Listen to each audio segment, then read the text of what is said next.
Hello, hello. Welcome to Geeky Geezers. I am your host, Aged Boomer. This is my co-host, PaPa Pacelli. Hello, how do? Pass the Geritol, you Geeky Geezers, and let's get this going. What is Geritol? That's a good question. I've heard that, and I know it's for geriatrics, but I don't know what it Oh my is. goodness. Is this when prune juice is out of stock, you have to take the Geritol to make I things don't come know. Let's out a see. little It's easier? a trademark name for various dietary supplements. Yeah. So it's Yeah. probably it's got vitamins and probably does have a fiber supplement and stuff like that. Hmm. Stuff that old people need, I guess. Big Al, have a great show, you geezers. Thank you. Yep. D. Penzek, pass the Geritol, you geezers. Let's get this Yep. going. Deleted scenes, welcome. Hail to Hail to everyone. everyone. You can't hail to everyone. You got to hail to a single individual who rules over everybody else, right? Is that how that works? Unless you believe that all men are created equal, then you could say hail to everyone. that tired old. I'm kidding. Oh yeah, you know that.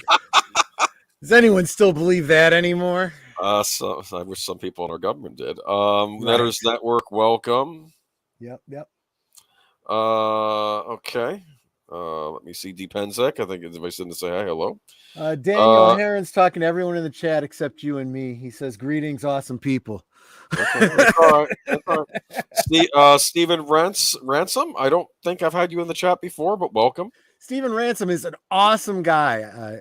I follow him on the Twitter tweets, and he's got some great hot takes on some stuff. He's I'm good moving up in people. the world. We're getting some new people here. We are chat. Hail chat. Yes, hail to the chat. Actually, I will say that. Hail to the chat. Thank you, everybody, for showing up here. Appreciate it. Everybody's welcome, and we're here to talk about the latest in geek news. Do we still call it geek news? We try to keep it as much geek news as possible, but what is geek culture anyway? I feel like that was a media buzzword that was set up for popular culture because it's pretty nebulous, isn't it? The elites in the media, they don't get it. They want to go see Hamilton a 15th time. It's always been sci-fi and fantasy for the most part, but I think I think that still applies, right? Doesn't that still cover most of what we talk about, sci-fi and fantasy? A little bit of entertainment news too, you know. It's because that's what's big right now, I guess, right? That's what But unfortunately, we do end up getting a little political because unfortunately the entertainment industry is so political these days. Yeah, and there's Trey of Max World Entertainment. How are you? Welcome. You are such a geek, he says. Oh, yeah. Well, pretty much I assume that everyone that's in the chat here is going to be too. I will say this. I did spend I didn't intend to, but there was a new Teenage Mutant Ninja Turtles game that came out this week. I saw some clips of it. It looked a lot like it was in the style of that old arcade game. It's done as kind of, I don't want to say in homage. It's like a follow up. I'll be talking about it. I decided that's what I'm going to be talking about on Culture Fortress this Tuesday. I'm going to talk about the game. Okay. So I will be talking about this wonderful game. I got the digital edition on the Switch. There is a physical edition coming out at the end of August for those of you who want to get a physical copy. But I was like, it's $24.99. I'm not going to buy it full price. And Nintendo's like, $2 off. Sold. $2. That's all it took. Huh? I don't know. I want to play this game, and I'm looking forward. And I just bought a new game in the past 48 hours. You did? Yep. I got the new expansion. The new expansion for Sims 4, Werewolf. What? Yeah, if I can have vampires and witches and stuff in Sims, I want to be able to have a werewolf too. Oh, that's cool. Wait a minute. Do you have like one of your Sims gets bit and you have to put them in a cage or else they go around town turning other Sims into werewolves or something? You don't lose control of your Sim when they become a werewolf, but you do end up with they can kind of like in Dungeons and Dragons or whatever, you can go berserk. So you get angry and you start destroying things. And if that happens in your house, that gets costly. Really? Yep. Like your new flat screen is now in in tatters and pieces. I had one character that tore up a couch and then smashed a toilet. Yeah.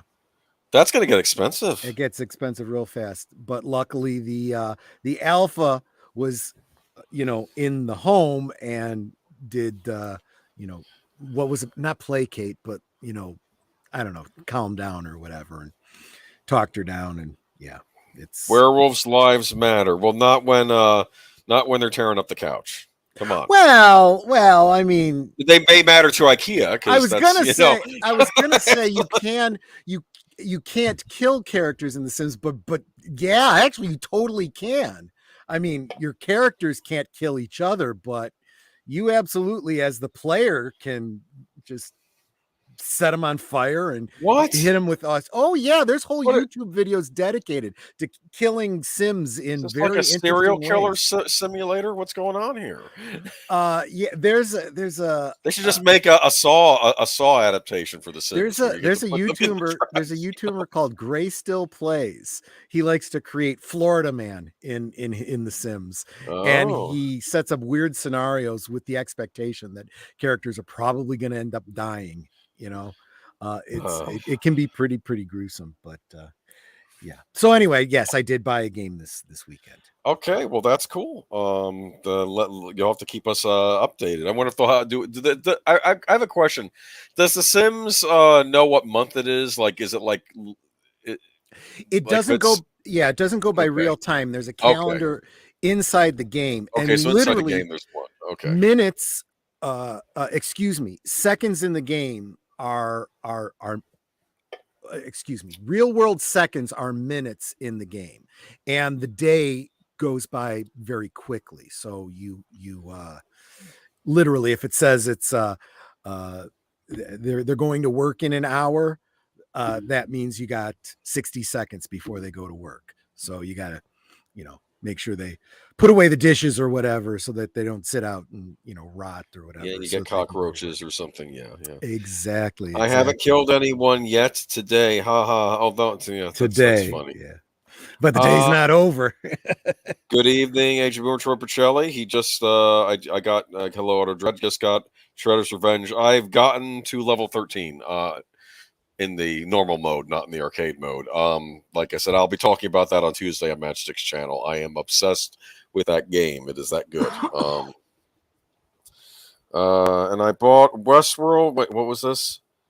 All I bought this weekend was the Arrow version of Robocop Blu-ray. That's a good release. It has both, I think, the theatrical and the. What is Arrow Films? Okay, here's Arrow Home Video. It's a distributor over in the UK. And they release a lot of, I want to say, like cult movies over there, like Japanese Yakuza movies or Italian horror movies, Italian spaghetti westerns, other horror movies. In the UK, they're like a major distributor for like a lot of different horror movies. Like name a horror movie, they probably had a version of it out over there. Sure. They finally started releasing stuff over here in the United States. Now, obviously, rights are different here in North America because different companies have rights to different horror movies. So, like, for instance, Arrow's not going to release Suspiria on Blu-ray because Synapse has the rights to that. But they'll release something else that nobody else has released. And actually, Arrow puts out other movies. Like, they put out this RoboCop release that's very good. They put out releases of 16 Candles and Weird Science that are very good. In fact, they have, like, the TV edits on those versions. Like, like sometimes they have different scenes in, like, TV versions where they have to cut other scenes out and put other scenes in. That's on the Blu-ray of this. They're very prestige Blu-ray. They're almost up there with Criterion. Actually, I've heard someone call them the Criterion of shit, which I think is rather me, because I actually like a lot of these cult movies they put out. But I have some of their Blu-rays. I have one called "Your Vice is a Locked Room When Only I Have the Key." Do you like that title? That's an Italian title. The Italians they have these wonderful long titles on their movies. Like "Your Vice is a Locked Room and Only I Have the Key." It keeps you guessing, doesn't it? Like, What is this movie about? But yeah, Arrow also recently did Dune 1984. They did a very good version of the old Dune and Legend. Yeah, I heard. In fact, I think the version of Legend they put out has both soundtracks on it because there was another soundtrack released for the European version. So I think both versions are on this release. So they're just a very nice Blu-ray company. I do. They're not exactly in the cheap side, but they're not. They're not always terribly expensive either. You can sometimes get them on sale too. It's good to know there's companies out there doing that kind of stuff. I know you and Birdman were talking about, the multiple soundtracks, and it's like, yeah, you kind of want to have both if you could, Yeah, that happens with a lot of movies. They have different scores. Yeah. But let's see. Arrow recently did do it. Okay, what are you sipping on before we get started?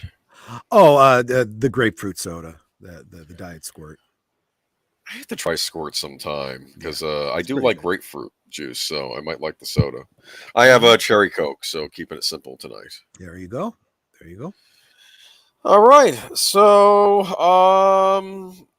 we're going to talk about the good old days.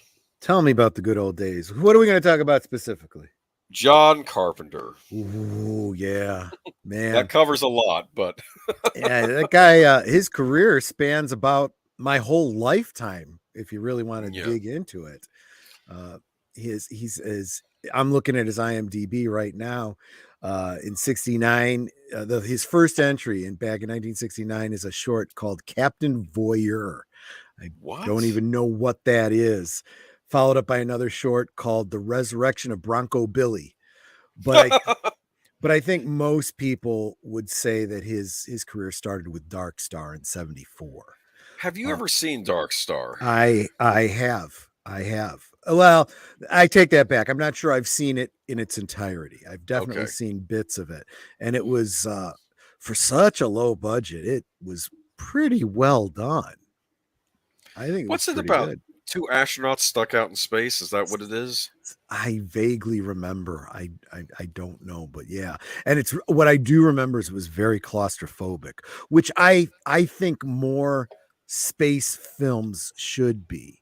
Even what do you call it? 2001: A Space Odyssey, which went for super realistic, space travel, or what they thought would be realistic space travel, still had expansive spaces inside their ships and their space stations and whatnot, whereas Dark Star literally had it like these little tiny capsules. I'm like, that's a bit more like even today what space travel is like. I don't know though. I see that might get to me after a while. I don't know that I'm claustrophobic, but maybe I'm a little bit. I think being stuck in a tiny space for months on end, that would maybe. Well, and see that really, I don't think people realize what the training is that you go through. I mean, you hear about, crazy exercises and holding your breath underwater and all kinds of stuff like that, 0G training and everything. But part of it is learning to deal with G forces and claustrophobia and stuff like that. And the fact is, you find out before you go into space whether or not you can handle that stuff. You don't even get to be in an astronaut program if there's even a chance that you would get up there and go, I can't take this, claustrophobic, can't do it. So if you're going to have issues, like in the training, they wouldn't send you out into space. Right. You'd have placed out already. Unlike Jean-Luc Picard's ancestor, who she was having issues, but sorry, you got a couple of weeks. You need stories. You need stories to happen, right? So you got. Yeah. Anyway, let's not get off on a side thing, but Dark Star. I think the earliest of his movies I've seen is Assault on Precinct 13. Yeah. It was probably that's actually the one that came 2 years after Dark Star, and that is the one that most people, if not Dark Star, has more of a little bit of a cult following, but Assault on Precinct 13 was the one that had the most general audience appeal. That one followed by The Eyes of Laura Mars. I don't know if you ever saw that one, but no, I remember my mother talking about that movie. That was in '78. Is it creepy? I actually don't think I've ever seen it. Well, that might be. I just know my mom liked it. That doesn't mean anything. It could be anything, you know.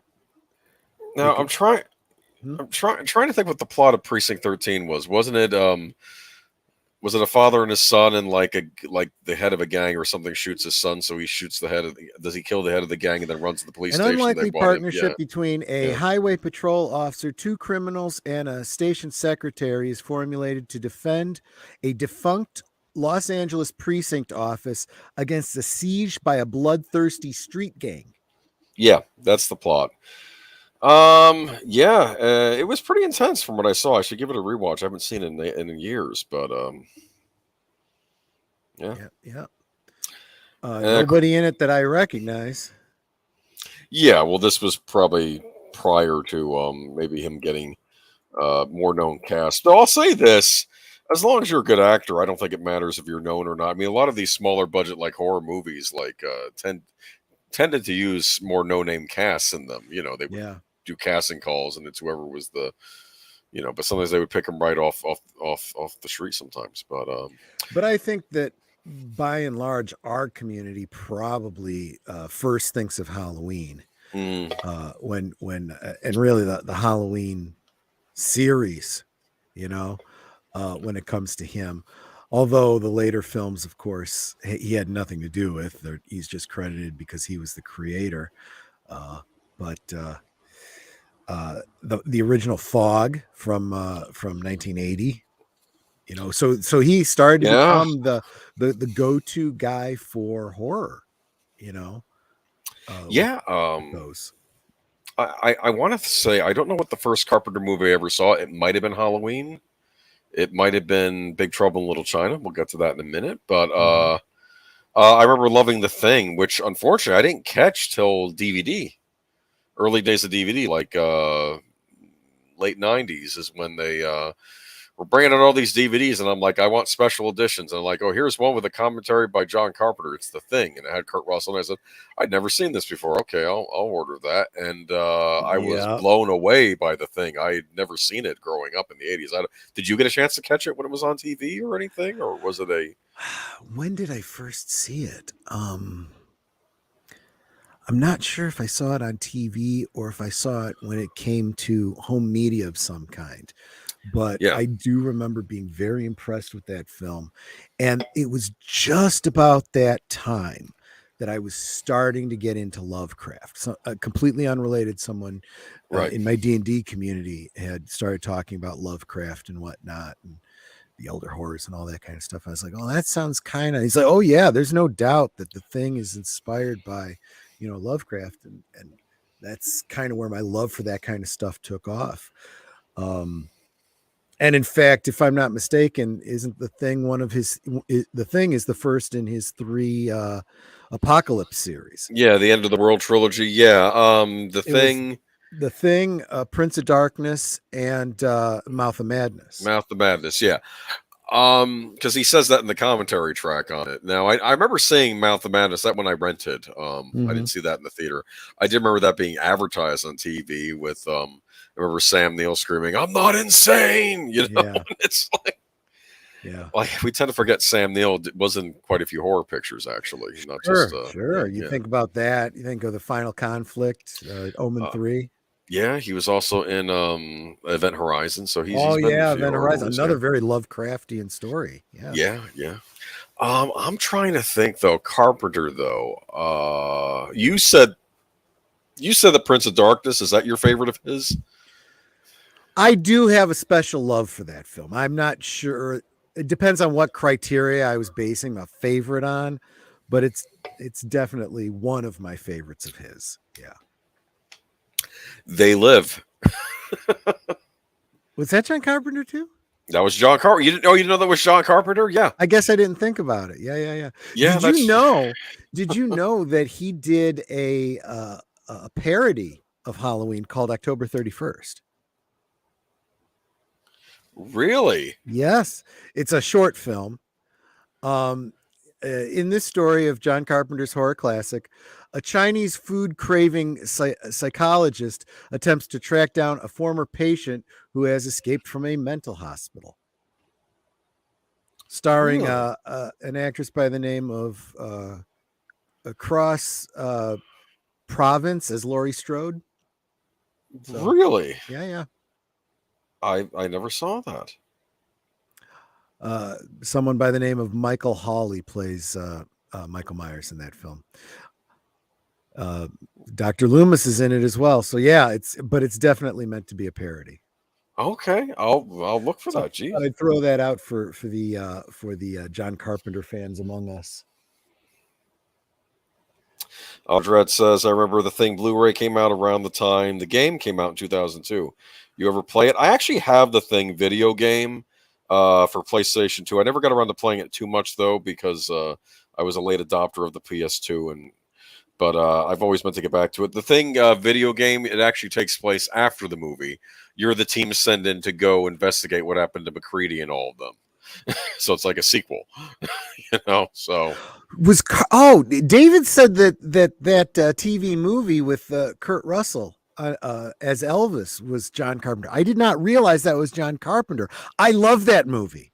I saw that movie when I was a kid, and I couldn't help but think that in fact, I had known Kurt Russell from like Disney films before that. When I saw him in that, I was like, my gosh, he makes a perfect Elvis. Oh wow, I didn't think about that, but that was John Carpenter. Yeah. He got his start, I think, in TV movies. He did someone. I think I haven't seen this one, but it is available, I think, on Blu-ray and DVD. Someone is watching you, or something, some title like that. Someone's watching me. In fact, Stephen Otten dropped the IMDb link for it. Oh, okay, cool. Yep. So I'm guessing if you're dropping those, Stephen, those are probably like some of your favorites, or just some of the ones we've commented on or something. I need to watch more made-for-TV horror movies. They're not so bad, actually. The ones from the 70s. That might be a good old days in and of itself. But exactly. David said, don't forget Snake Plumskin. Well, I thought he was dead. Funny. No, I was just about to bring up Escape from New York. You a big fan? I am a fan. I don't know if I'd say big fan, but yeah, a fan. Sure. I where they turn all of New York City into a prison, which and they just dump I people in there. Thought that when I saw No Man's Land in the Batman comics, I'm like, they're kind of stealing from Escape from New York here. I'm pretty sure. Mm-hmm. Yeah. But and then Escape from L.A. many years later, which. If Escape from New York was goofy, Escape from LA was beyond. It took it to the next level of over the top, which I'm not complaining about. I'm not even mad about that. Remember, you had Bruce Campbell as the insane plastic surgeon. That makes perfect sense to me. Makes perfect sense. But yeah, I remember Escape from New York. That was a creepy movie. The Duke, and kind of a Mad Max feel almost. Inside the city, right? And I think something else that people forget about is how much of the music in John Carpenter's films he did himself. Yes. He introduced us to that spooky synth music that we associate with things like Halloween and Prince of Darkness and The Thing and whatnot. Yeah, and even when he himself didn't do it, they followed that style in his films. Oh, sure. He did. He did do the score for Halloween 3, even though he didn't direct it. And I do own that score for Halloween 3, which nice. I know he wrote. He didn't direct it, but yeah, because the problem was he wanted to turn Halloween into an anthology film series, and the studio didn't have it. And then we got the Halloween 4 after that with the return of Michael Myers, and well. yeah. It's even when he's involved. At this point. Whether he's involved or not is irrelevant, because this franchise should have been put to bed a long time ago. This is not something that should continue. In fact, I think that his original idea was better. The whole idea where he wanted what ended up becoming Halloween 3, he had envisioned as being Halloween 2. And he intended Halloween to be an anthology series where none of the stories were necessarily related. Yeah. Although, I'll be honest with you, I think what would have been really much cooler is if he'd have done an anthology story that all those stories took place in the same universe. I like the idea that Silver Shamrock is a company within the world Right. of Michael Myers, you know. Yeah, it gets a little confusing. Like for instance, as many issues as I had with Halloween Kills, there was a neat scene where some of the kids running around were wearing the silver shamrock masks, you know, in Yeah. one scene. Yeah, Yeah, but yeah. I'm trying to think though. In fact, can you imagine a John Carpenter shared universe? Although that would make Kurt Russell kind of challenged since he's played multiple roles. Yeah, well, to be fair though, his roles are very different. It's funny. True. Snake Plissken was him imitating Clint Eastwood. That's what he often said. That he was trying to do I his can see that. his own version of Clint That. Eastwood. Season of the Witch is good in its own way. I always thought it was worth seeing. Yeah, I like it. I think it's brilliant. I'm trying to think, what did he do later though? He did he started to wane toward the end of the 90s. I know he did that Dracula 2000. Did you see that? I have it. I have it on DVD. Okay. I liked it. I mean, it's intended to be a modern dress kind of retelling, rebootish kind of thing of Dracula. Unfortunately, it never seems to take off. I have it in a custom made pack with Gotcha. Dracula. There was a Dracula 3 and a Dracula, I don't remember. There was a couple movies that were there was one that was a soft sequel to it, and there was one that plays off as though it was a sequel, but it's completely unrelated. I've got them together in a 3-pack. I know you had Jerry Ryan in there as one of the brides, right? So that was nice. Which, yeah, that's, right. But I'm trying to think. Ghosts of Mars. I remember seeing that in the theater. I think that might be the only John Carpenter movie I ever saw in a theater, because I purposely went out to go see a John Carpenter movie in the theater when I was old enough to start driving to movies on my own. So I saw Ghosts of Mars. Did you see that? Don't think so. That doesn't sound familiar to me. It takes place on a Mars colony in the future, and I think Natasha Henstridge, the one who was in Species, okay. She's in it, and it's interesting. It's like they unearth something on Mars, and like it starts taking people over, like the old people, like the old Martian race starts infecting humans and like trying to take them over. I don't remember. It was all right, you know. Sure. There's a lot of I think there's a sequence on a train on Mars and stuff, but I'm trying to think though. So I think that covers it, except for, of course, what Big Trouble in Little China. Big Trouble in Little China. That's a great one. Oh, I love that one. A big fan. That might have been my first Carpenter movie. That movie is just a lot of fun. Yeah, it is. I count it as like an adventure movie on the same level as like maybe an Indiana Jones or something like that. Right? We just recently did a rewatch of that. Was it on Big Al's channel or was it on Netter's Network? It could have been either, because we just got through the bees on Netter's. Yeah, but it's just a fun movie. What did you think rewatching it? Does it still hold up for you? I in a lot of ways it was better because I was so young when I saw it. I'm in a better place to appreciate it as an adult, But he made a point that he wanted to make a movie where the sidekick acted like the hero, and a movie where the hero acted like a sidekick. Which is unfortunately all too common these days. Unfortunately, yeah, but back then it was kind of a back then it was humorous, yeah, and it was because you have Jack Burton, who you think is the hero, which is we have Kurt Russell again. And he is, of course, he's doing a John Wayne impersonation in that one. That's what he argued. Right. If you listen to how he talks, it's kind of a John Wayne style. I can kind of see that. Yeah. There's no doubt about that. I think it originally started out was going to take place in the Old West. Oh man, I have a hard time imagining that. I can imagine it perfectly, because it probably would have taken place in the original San Francisco Chinatown. Jack Burton, maybe he's bringing goods. Maybe somebody steals his horse rather than his truck, which sends him on the whole thing. And the gangs from China are over there in a newly formed Chinatown rather than something that came from Chinatown. It could have worked as a Western. I can see it now that you say it that way. Sure. I'm fine with the movie we got, though. It's neat. It's got we have Kim Cattrall as Gracie Law. Yeah. Oh, yeah. Big Al confirmed it was on his channel. Yeah. I thought it was. I couldn't remember.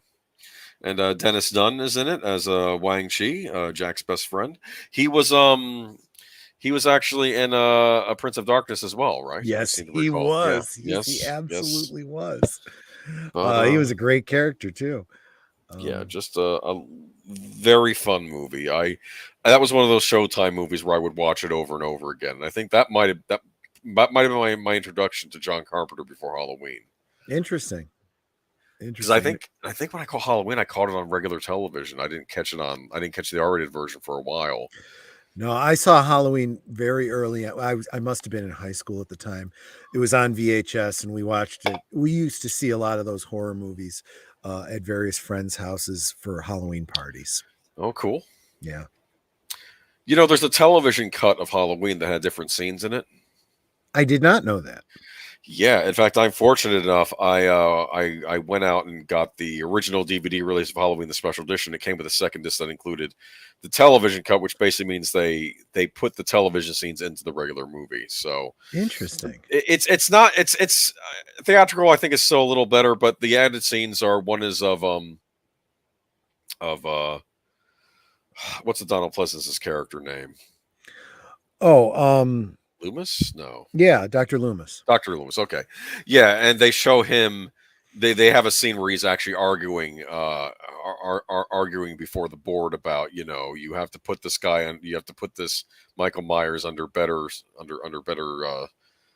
security and scrutiny, and they're just ignoring him. Like he said, I told everybody they wouldn't listen. They actually show the scene of him telling the board, don't treat this kid too light. He's actually very dangerous. I have heard about that scene. I didn't know it was from the TV cut. Yeah, in fact, it was actually shot when they were shooting a Halloween 2.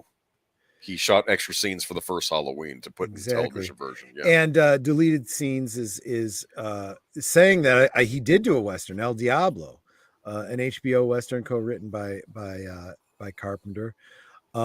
Stephen Ransom is mentioning Tales from the Crypt, Christine, and Memoirs of an Invisible Man. Really? I didn't know about Memoirs. That. I forgot about Christine. That's a good one. That's a Another very good film with a great soundtrack. Stephen King adaptation. That was I do like Christine a lot, actually. I have the DVD of that one. That's a good one. But then David brings up, because you had been talking about who was in Big Trouble in Little China, and the incredible James Hong. Glad you bring that up, David, as a matter of fact. Yeah, so this is going to bring us to our first news segment. But John Carpenter movies, we'll talk about them more on other occasions, I'm sure. Absolutely. We'll probably just, break them down into individual films or film series. Yeah. But James Hong. So I saw this article from the LA. What is it? Is it the LA Times? Yes, I believe so. LA Times. And I shared it with Agent Boomer. I said, when I first saw it, I was like, oh no, don't tell me that James Hong passed. But no, instead it was saying he's 93 years old and still going strong. Basically, they were trying to hype up his most recent film, which is the one that they're hyping the most right now, Everything Everywhere All at Once. Want to see it really bad. Haven't seen it yet. Michelle Yeoh's in that too, right? Yep. Michelle Yeoh, I should say.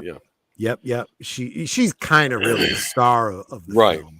But it looks like it's a really good film. But what they were basically saying is, look at this. He's in this big film. You know him. He's been in lots of things. In fact, he's been in, what was it? Over almost 700 700 credits. I mean, I can read, actually. I have the article in front of me. What is the article title? Am I actually, wait, let me cut and paste it. Hold on. Let me do my job. I think it was over 900 titles, actually. It's in the title. Hold on. Nearly 700 credits. And I added so far because he's still going. Oh, 700. Okay, you're right. Yeah. So I was right. 700. That's a lot. That's a whole lot. You thought Samuel L. Jackson was in a lot of movies. As soon as I heard that, I immediately went to IMDb to go back and see how far back we go. We go back to 1954. He's uncredited in a film called Dragonfly Squadron, where he plays a South Korean pilot trainee. Again, like I said, uncredited. He's also uncredited in the next like 3 entries that appear. So he's been, through the first half of the 50s, he doesn't get any credits. Not till the later half of the 50s where he starts doing some TV appearances that he starts to get the credit he's due. But that's but one of his earliest ones that most of our audience would think of is probably Godzilla King of the Monsters, 1956. Really? Yep. He's in that, huh? He plays Ogata Serizawa, voice uncredited. Okay. That's the first one that I think most of our audience would know him from. That's a big movie to be as one of your earliest, right? Yeah, but again, uncredited. So Gotcha. It's kind of, he it's not like he could put that on his CV and get very far with it, right? But The Adventures of Jackie Chan, TV series from the late 50s. He played Barry Chan. Okay, not the Jackie Chan we know from Hong Kong. The other, not the actor. Okay, Charlie that's a different Chan, not Jackie Chan. Yeah, you said Jackie Chan, didn't you? Did I say The Adventures? I think you did. Did I say Jackie? I'm sorry. You did. Charlie Chan. Charlie Chan, the famous Charlie Chan. I know who he is. Yeah. Okay, yeah. I screwed up. It's no. He played Barry Chan. And that's where, this was it was right around that time he did a guest spot, one shot on Dragnet. So he got to be known to the television audience here in the United States. He played Chew in Blade Runner. Yes, he did. Yeah. Let me read from the article if you don't mind. Let me go for it. Ahead. I don't have access to it, so you. It's weird. I don't know why I do, unless I accidentally subscribe to the LA Times. There you go. But it's actually, if you can look at it, it's a nice little expose on his career. It's worth a read. I'm gonna read segments. I can't read the whole thing because it goes on for too long, but I'm gonna read some segments. 1953, James Hong left Minnesota with a buddy in a Buick and hit Route 66 bound for California. There you go. After serving the United States Army during the Korean Wars, during which he put on shows for his fellow troops, the Minneapolis native planned to spend a summer in Los Angeles before resuming his engineering studies back home. Then an unlikely big break changed his life, impressing Groucho Marx with an impression of Groucho Marx on an episode of You Bet Your Life. He moved to L.A., got an agent, and started looking for small roles. The rest was history, much to the initial disapproval of his tradition-minded parents. They thought I was crazy. They thought I was no good, said Hong, 93, with a smile on a recent afternoon in the courtyard of his Beverly Hills home. James Hong had to be a black sheep and become an actor. Back then, he had no idea how far his acting dreams would take him, the challenges he'd face as a Chinese American in Hollywood, or that he'd become one of the most prolific film and television performers in American history. So it was the emotional affair when, almost 70 years later, the Blade Runner, Big Trouble in Little China, and Kung Fu Panda actor received his star on the Walk of Fame last month in front of the former Grauman's Chinese Theater on Hollywood Boulevard. With nearly 700 film, television, and video game credits to date, he became the oldest person to receive... oldest person and one of the relatively few Asian Americans and Pacific Islanders to do so, as family, friends, fans, and jubilant lion dancers cheered him on. Still aglow days after the ceremony, Hong laughed at the notion of retirement and reflected on a question he's often been asked about his prolific and trailblazing career. How'd he do it? Obviously, he said, is the understatement of a lifetime. It took a lot of work. Forget Kevin Bacon. Cinephiles can jump from Clark Gable to Jack Black, from Douglas Sirk to Daniels, in just 2 degrees of James Hong. Take nary a break since the 1950s. He learned on his natural instincts and genre-hopping versatility, worked with John Wayne, Frank Sinatra, Chuck Norris, Sammo Hung, left indelible impressions in Chinatown, Wayne's World 2, and Airplane, and lent his voice to animated films from Mulan to Turning Red. I forgot he was in Wayne's World 2. Do you remember that scene? He has to fight his girlfriend's father. Exactly. Real quick, let me interject. You did mention the star on the Hollywood Walk of Fame. Yes. As I was doing my research for tonight, I did see that Daniel Day Kim raised $55,000 for James Hong's Hollywood star. Good for him. I remember that from a while back. So That's also an article from the Would surprise me if he got LA an Times that I can't read. Oscar nominated this year. It would be a great career capper. It would actually mean something for once. Yeah, he should get a Lifetime Achievement Award. He's done so much. He always shows up, and I'm like, I know that guy. I know that guy because You I've want to seen him know in something 100 other ironic things. about that, though? Yeah, Why they yeah. probably won't? Because Why? in so doing, they would have to demonstrate that Hollywood has been diverse since the 50s, that his career, his representation goes that far back. It's not a modern thing, you know, and that goes against the narrative. So that's, yeah, probably not going to happen. Yeah, well, that's where we are with Hollywood these days. But yeah, I mean, that was my thought when I saw, oh no, don't tell me he passed. No, he's doing fine.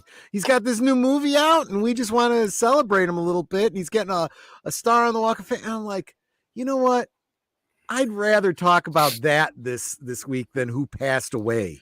Yeah, because we've been having a lot of those every lately, week. This person passed away. This person passed away. This person passed away. This guy's in his 90s and he's still going strong with 700 credits to his name. Holy crap! He's got a bunch of stuff in post production. I mean, even if God forbid something did happen to him sometime soon, he's got 50 more movies or something, right? Yeah, he's done the TV voice shows or something. He's done a voice in Kung Fu Panda that he's been in a couple of them now, but the Dragon Knight is going to be coming out later this year. He's already, I think, finished his work on that. He did a voice for something called Wendell and Wild. So yeah, he's doing a lot of voice acting too. He does have a very distinctive voice, doesn't he? Yeah, he does. It's kind of I want to say a little wheezy sometimes. I don't know if that's maybe his purposeful, because he plays a lot of, he would play villains sometimes too. Like he was of course Lo Chen in Big Trouble in Little China, right. And he tends to play, I mean, he's in his 90s, so he's an older guy, but even when he was a young guy, he tended to play older characters. An older character, an older Chinese man. Exactly. But more Hong projects are on the way, including the upcoming HBO Max animated series Gremlins: Secrets of the Mogwai. Really? I'd mentioned this. About that one. I knew this was in the works for a while. I guess they're finally going forward with it. I think it's interesting, guys. I think it's about the remember the old shopkeeper? Right. I think it's about him as a young man and encountering the gremlins. So that might be interesting. That would be really cool. Really cool. And of course, he's Grandpa Gong Gong in A24 Sleeper Success. Everything, Everywhere, All at Once. I need to see this because everybody's talking about it, and I do like the lead actress in that. Yeah, I heard someone say that it's the multiverse done well for once. It's very, very interesting. I've also seen a lot of film commentaries doing this is the response to the nihilism that we have in so much of our entertainment. Nihilism is literally the evil character in this film. Yeah. And the hero is trying to fight nihilism, basically. Oh, that's funny. And now I do need to watch it. I like Michelle Yeoh. She was the best part of Star Trek Discovery. I mean, no doubt about it. Yes. I mean, it's. I was shocked she was on it. It's like, you're an Oscar. Yeah. Wasn't she an Oscar-winning actress? Why are you on Star Trek? It's another one of those things where you look at it and you go, I can't stand anything about this, but I can't fault the casting. You remember, I even said the same thing about the J.J. Abrams Trek.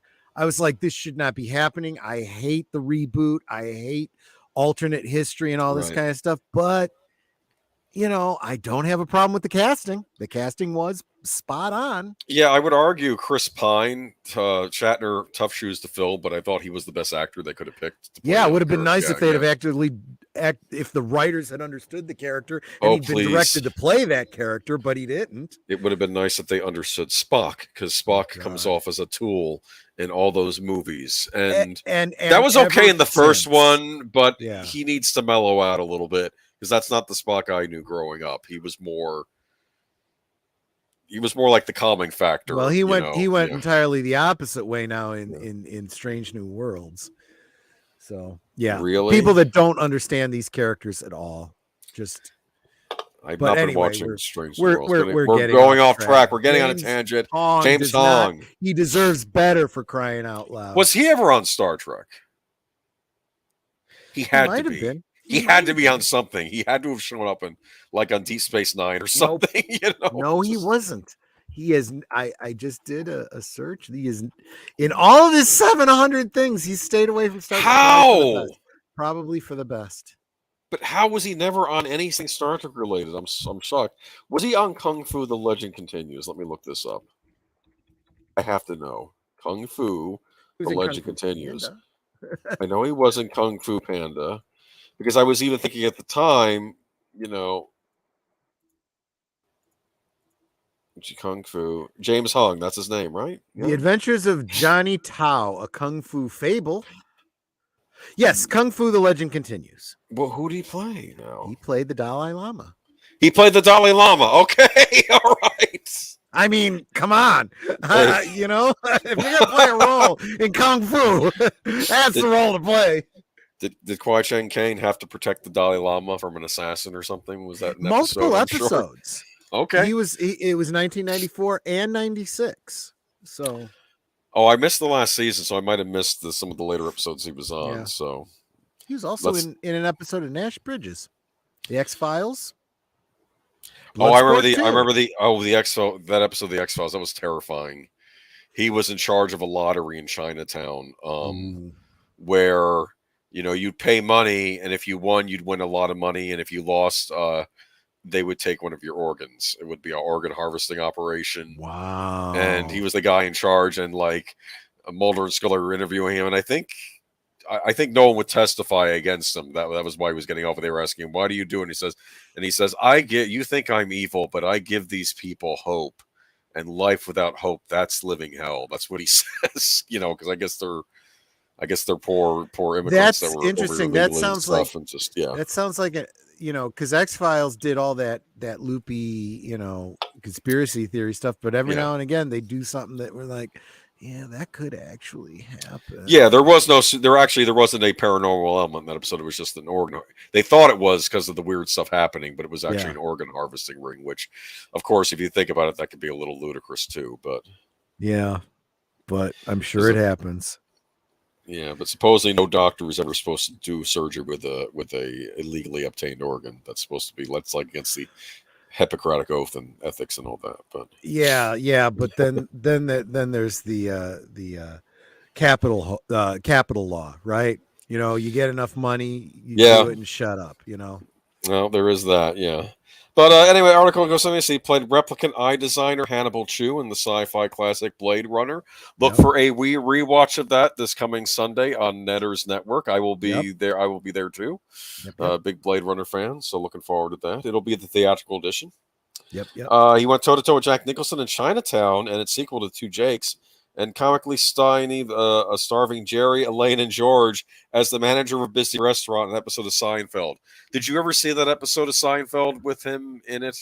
Probably not. I didn't avidly watch it. He was like the owner of the Chinese. It was a very nice Chinese restaurant.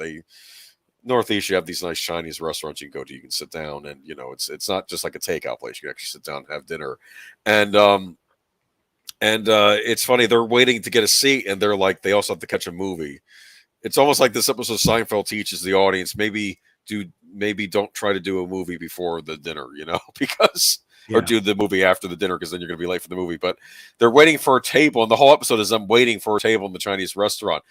And then some guy comes in, I guess his name is Mr. Palmer or something. He says, "Oh, Mr. Palmer, you have a table." And he says, "Hey, he wasn't waiting in line. Oh, Mr. Palmer, he always has a reservation, or he doesn't need there's always that person that comes to the restaurant. Sure. They don't have to wait, And it's what wasn't he? I'm trying to remember, because I mean maybe I'm confabulating something, but wasn't he in a sitcom where he was in charge or he was at the front desk of a Chinese restaurant?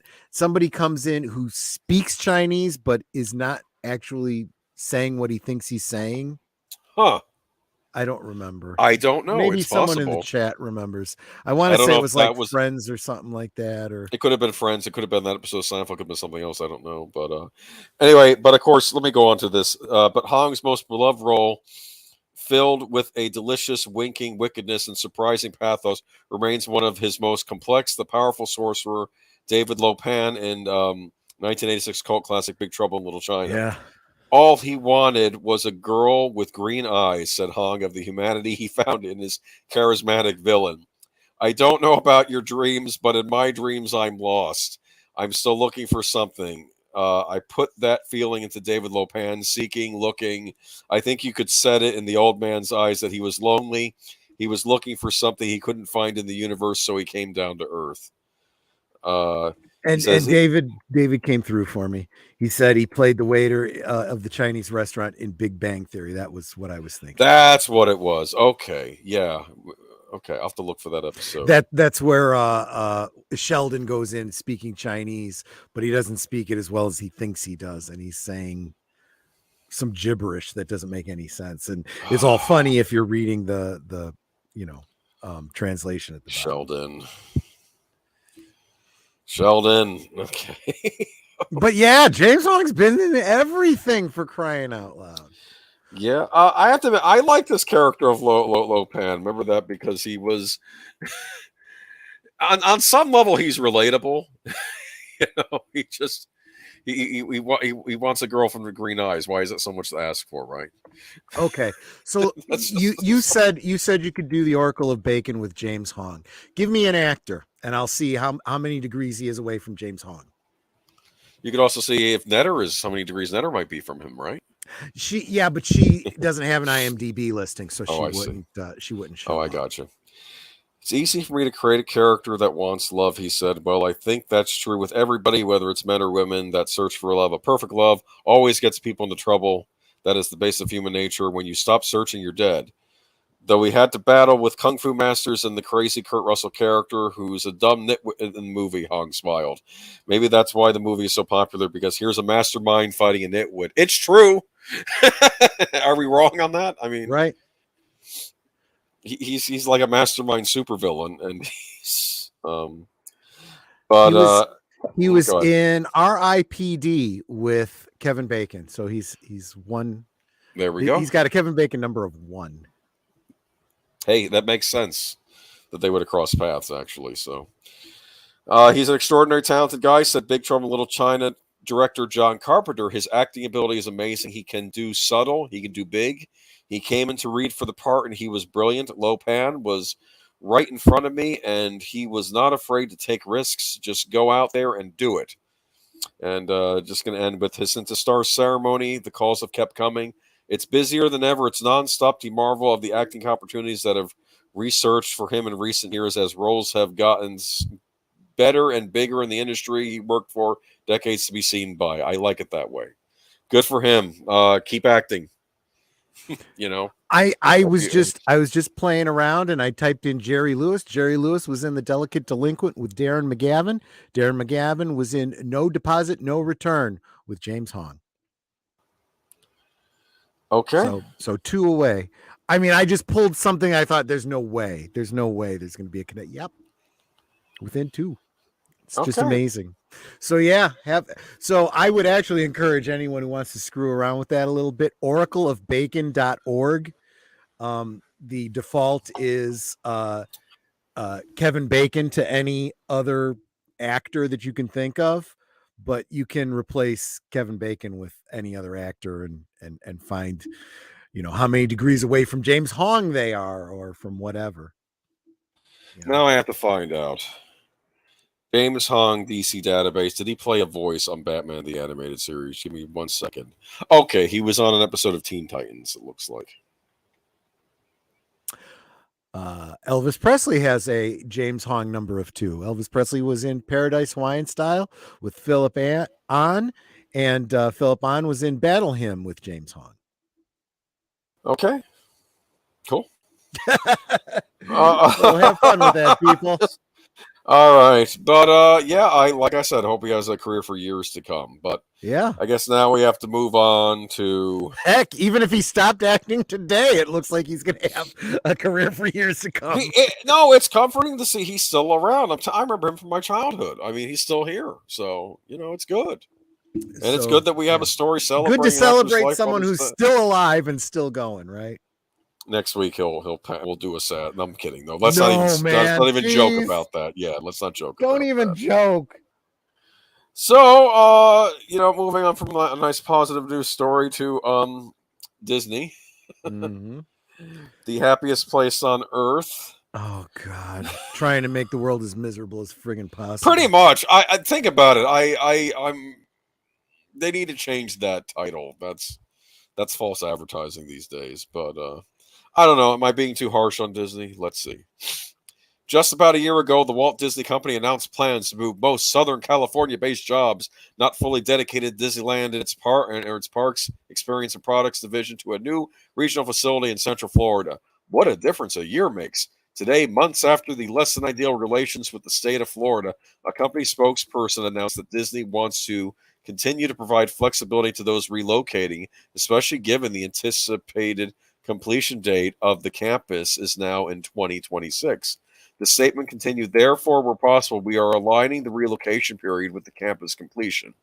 Last year's announcement specified an 18-month time frame. Chairman of Disney Parks Experience and Products Division, Josh D'Amaro, said the move had been in various stages of planning since 2019. So today's news will push back the mandated move by approximately 3 years, depending on when in 2026 the campus is expected to be completed. I'm just thinking as I'm reading this too.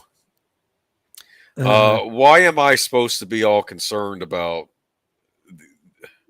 Well, Here's what it is though. It's like it's like these people I've never met in their job plight, and that has to be my concern that they don't want to relocate. Whereas we're all dealing with our own crap in our own lives, but they're agreed. more important. That's sort of what the impression I'm getting. I agree with you, but the reason that it matters is because that whole dust up in your state there was all about it's not about, well, I mean, it is at least partially about the grooming and the not so secret gay agenda, but it was also because they wanted to move a whole bunch of people from California to Florida, and everybody in California is like, no, we don't want to do that. Well, that's too damn bad. There's a reason that Disney wants to move to Florida. I mean, there were the tax breaks, there were all the benefits and all that kind of stuff, but also because they have so much of their infrastructure there. More of it's in Florida than it is in California, and it looks like they're starting to consolidate. And what does this tell you? This tells you that even with the whole Reedy Creek problem and all of that, they are still investing in Florida. They're not going anywhere. It is still, even with the loss of the Reedy Creek situation, it's still more cost effective for them to stay in Florida than it is to continue to have offices in California, and they're moving offices from California to Florida. It is still happening. So, I mean, once they put down the money to start building, they're kind of committed to that. But when is it happening? It's happening in 2026. Kind of hard for you to keep moaning and groaning about a law that was passed in 2022 when you have now 4 years to decide what the hell you want to do. Shit or get off the pot. Find another job or get ready to move to Florida. Your choice. Do you think that, not that I want to cut Disney some slack, but let's say maybe they're trying to get the more militant of the employees. This will give them a chance to cool their jets before they decide what future they're going to have with the company. They have time to think. I suspect that people will want to give them that kind of credit and claim that is the primary reason. I think that's just a happy accident, as Bob Ross would say. It's really more, look, why are we trying to push this super fast? Let's take our time. Let's get our offices in order before we start trying to move people here. Okay, that makes sense. So I think they're just being wise about how they do it, and they go, and it gives the naysayers an opportunity to find another job or start looking for how they're going to move in 4 years rather than this year. Wise, that would be a change of pace for them. There's not been a lot of wisdom at this company in recent No, years. you're absolutely right. And there's the pixie dusters that would argue they're playing 4D chess and they're doing all this to, no. That's the stupidest friggin' game of 4D chess I've ever heard. Just simple straight two-dimensional chess where you got to think 3 or 4 moves in advance seems to be beyond the capabilities of the management at Disney these days. So they made a statement. I'm not going to bother reading. Okay. One of the original reasons the Amaro cited for the move was Florida's business-friendly climate. In the interim, Disney and its CEO, Bob Chapek, have sparred with Florida officials, specifically Governor Ron DeSantis, who in April signed legislation that strips Disney of the ability to oversee its own special district that covers Walt Disney World after the company came up publicly against the state's parental rights law. DeSantis, for his part, is reportedly considering a run for the presidency. Okay, there's no evidence of that. Maybe he is, maybe he isn't, but he's not. No, I'm sorry, that's speculation. It's entirely speculation. Yeah. Okay. In the meantime, he has declared his candidacy for a second term as good. Yeah, that's what he's doing. Yeah. For starters, you don't even want to do that while you're running for governor, even if you were thinking about it. Right. I don't even think he's thinking about it. I think he's thinking about it. Can he become governor for another term? If elected again, he would serve Florida through 2026. Okay, go ahead. I do want to say that I made a prediction here on Geeky Geezers, I think a couple of times, where I said if he doesn't run, the only way he's going to run is if he, for president, I mean, is if he runs on a joint ticket with Trump. Or if for whatever reason Trump decides not to run, that's also a possibility. Yeah, but that's not going to happen. He's probably not. But and there are more and more people talking about a joint, but he has gone on record saying he will not run if Trump does. It would be bad form, just following your own word, if he were to decide to run against Trump. Yeah. So what's going to end up happening is he's not going to run. Trump is. And I bet you dollars to donuts that Trump chooses him as his running, because he sure as heck isn't going to choose Pence again. No. And like I said, this is all speculation. We have to get through the midterms and all these governor elections before we even think about what the next presidential election will look like. I'm sure it'll make all past ones look like a tea and crumpet ceremony. Yeah, because it's fun times ahead. But Disney, I've not been impressed with them as of late. No. But let's talk a little bit more about that not so secret gay agenda of theirs. Well, we're talking about Lightyear. Now, perhaps that's the reason it didn't do well at the box office. Perhaps it's other reasons. This one has not been treated kindly by the critics, I've been noticing, including ones that might even be sympathetic to a certain agenda. That no one is liking this movie, I've noticed. Yep.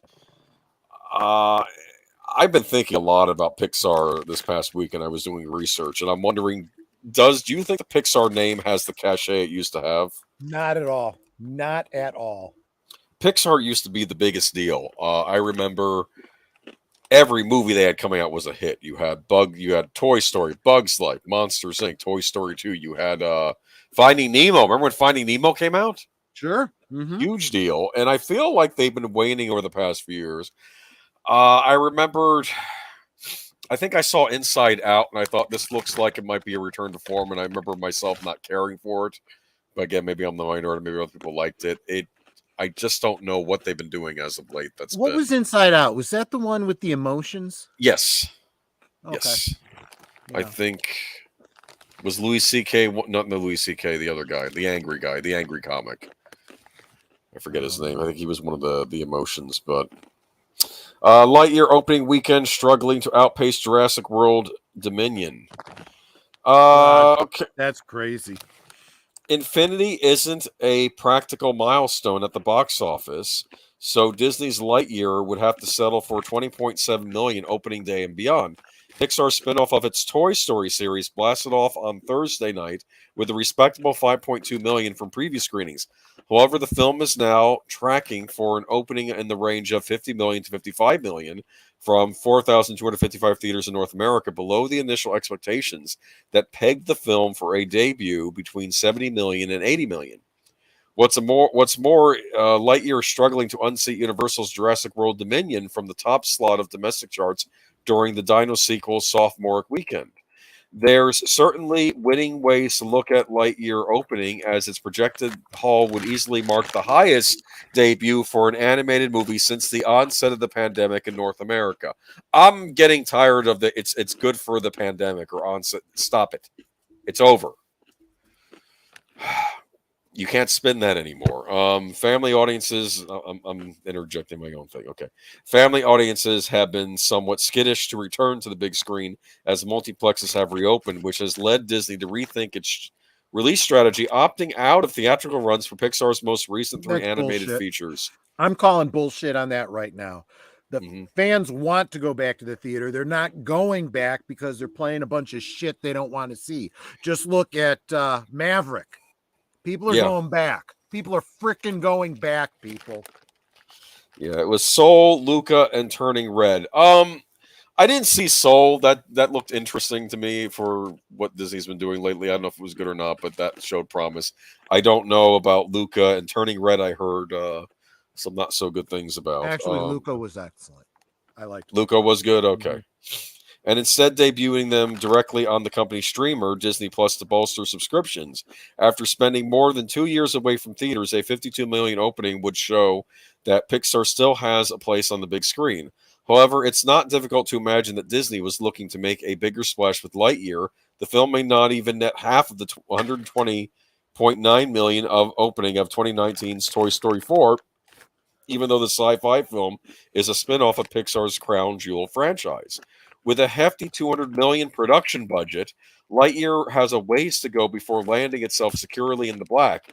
The film looks to gain an extra bump from family audiences through Saturday matinee and Father's Day business on Sunday.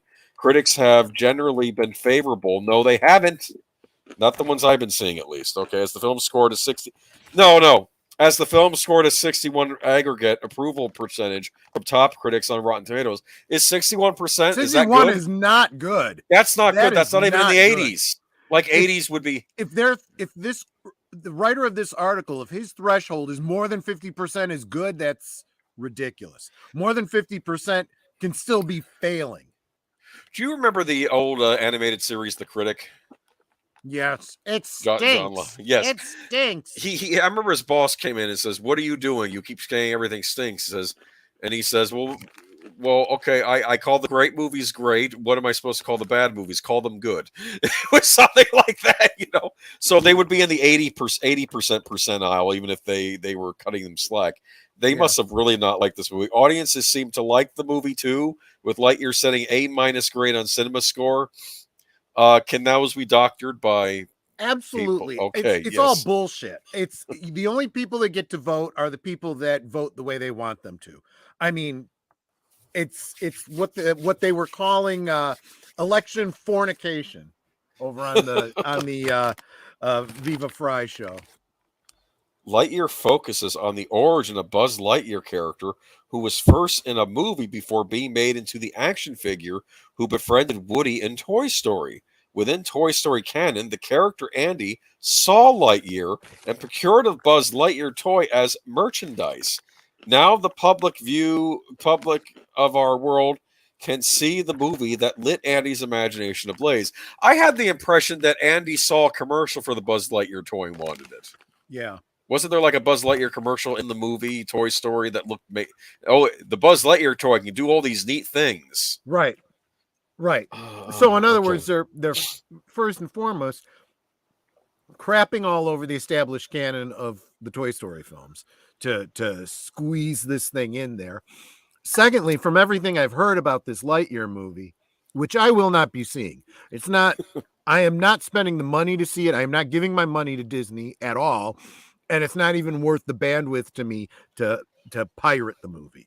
So I will not be watching it. But from what I've heard from people that have seen it, there is nothing about Lightyear that a kid would come away from this in the 90s wanting to buy his toy. I don't think there's anything a kid today would come wanting to buy the toy, but true.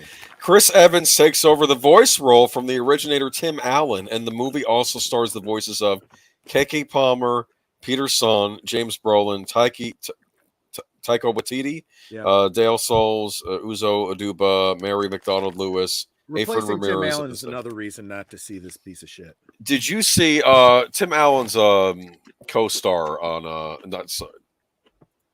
Oh yeah. The one that played his wife on Home Improvement. Yeah, or was it his wife? No, it was someone. Was it Patricia Eaton? The one who was on Everyone Loves Raymond. Patricia actually, she talked to Richardson. Okay, I don't know. Someone was. One of them was calling out Disney on that, and of course Tim Allen's keeping quiet, which I think he has to because he's doing Santa Claus sequels for Disney Plus, which. I don't have a problem with him keeping quiet, acting. That's he probably wants to be the professional. I wonder if this is going to be he does a movie where his daughter, bitchy Claus, like ends up taking the mantle from him and shows that she's the bestest ever at delivering toys or something.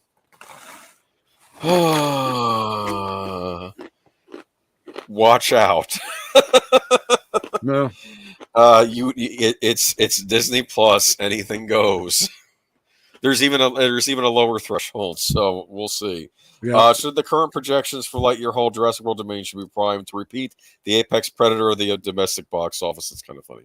Universal projects that 600 Jurassic series will drop 61% from its massive 143 million debut last week and ranking in 57.1 million. That's a bit of a steeper drop for the ones that the franchise last two entries from the second weekends. I heard people did not like this as much as the other ones, but that's a different story. Dominion. Top Gun Maverick also continues to cruise along smoothly. Get it? Okay. But sequels tend to, unless you're really elevating them each time, they do tend to do less and less, and people lose interest. And I think that's where Jurassic Park is right now. Speaking of Doctor Strange, the superhero sequel seems to prime. Well, I wasn't speaking of it, but to take the fourth on the domestic charts this week in the Marvel Cinematic Universe entry added an additional 1.1 million on Friday, expanding its domestic box office gross to 401 million. Whoa! They got another $1 million. Yeah, I know that's not that impressive. Close. That's nowhere close to where they need to be. It's doing certainly better than Lightyear did, though. I mean, at least it's $51 million domestic. That's what Lightyear's at, according to this box office. Okay, let me tell you something. That international number, 34.6 million. That's pitiful. That is really pitiful. But that's mostly because most countries won't play the movie. Yeah. Well, it's been banned in several parts because, of course, there's actually, I want to say it was a subplot, but apparently the movie does revolve around a lesbian couple in the picture, one of whom is pregnant. I am getting sick and tired because, I know enough about the movie to talk about it. Yeah. Everyone keeps talking about the gay kiss, whether or not that's in it. That is such a minor point. Because the whole gay relationship is front and center, core to the story. So cutting out the gay kiss does nothing. So there may be some awkward conversations on the ride home, I guess, right, with the children. Yeah, especially when you have two women that are married and somehow one of them gets pregnant. Now I got to have a talk with my kid when they ask the inevitable question. Mommy, when you told me where babies come from, da-da-da-da-da-da-da.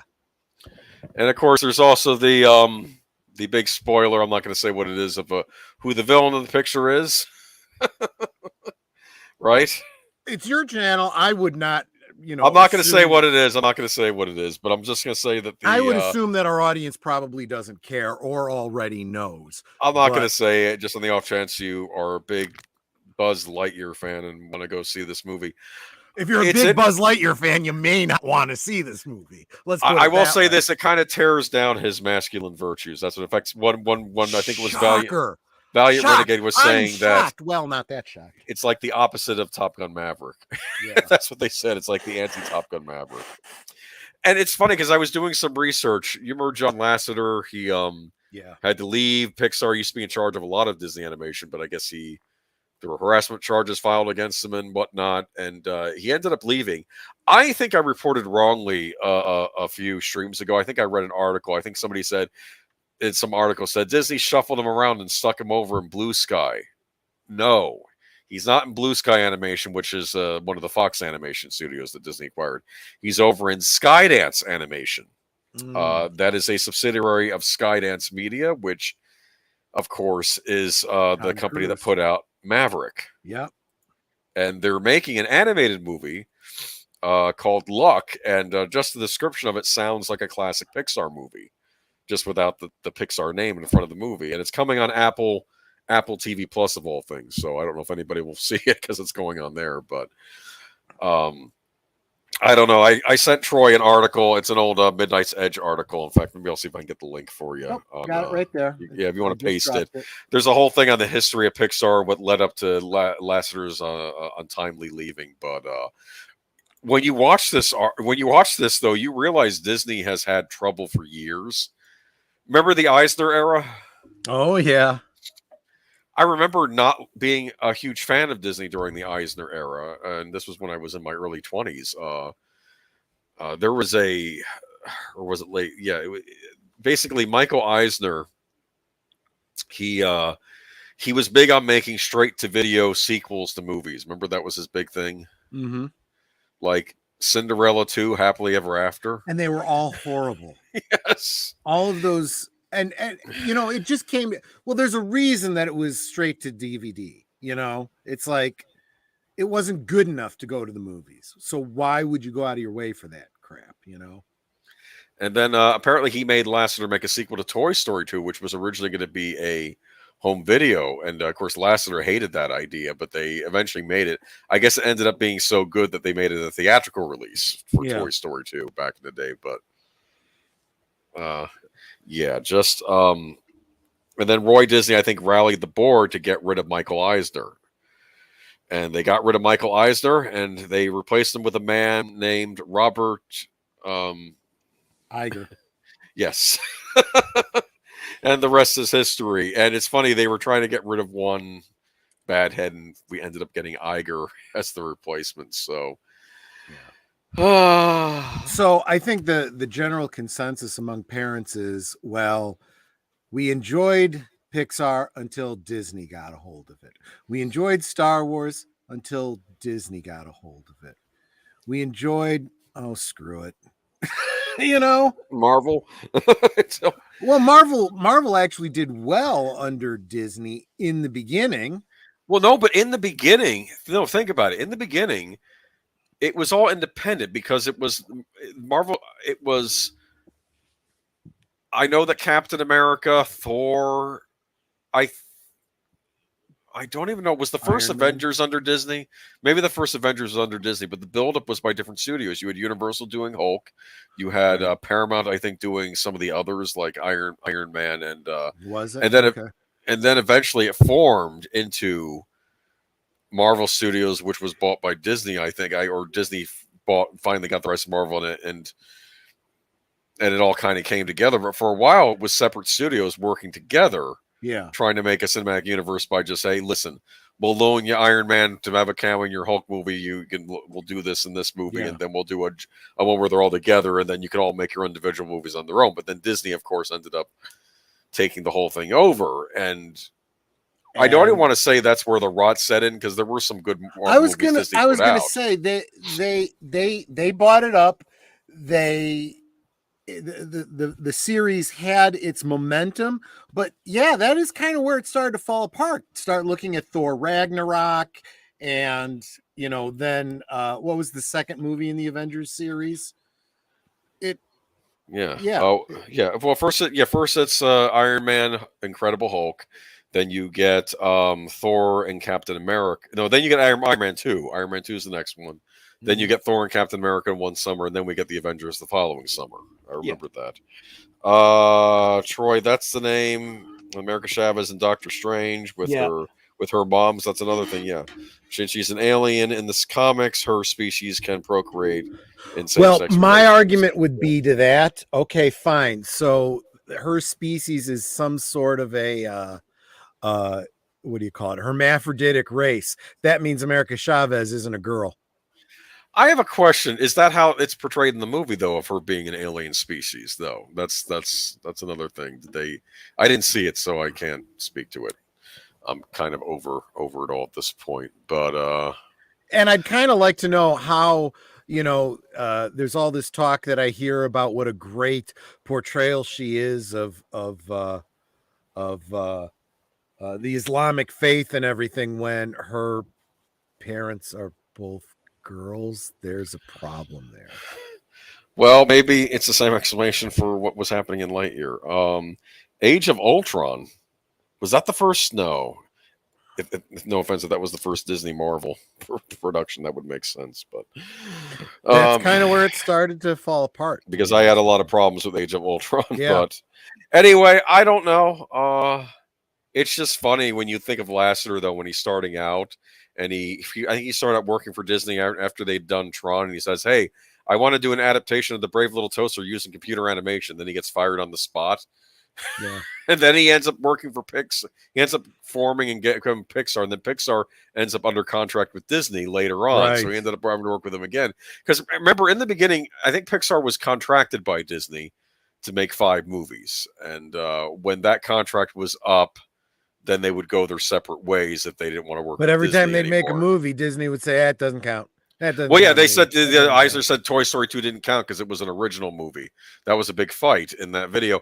And what I thought was interesting, though, when Eisner got kicked out, they put Lasseter in charge of a lot of stuff. I think he got put in charge of all the animation, and including the regular Walt Disney Studios. But I don't know if he couldn't handle the pressure because there's rumors that he had alcohol coming, that he was drinking and stuff. Because a lot of the success at early Pixar, I do credit to John Lasseter. He was a visionary in that regard, but I don't know everything. And I hope if he's getting his stuff together, that his new movie will be good and watched by all the subscribers of Apple TV Plus. Yep.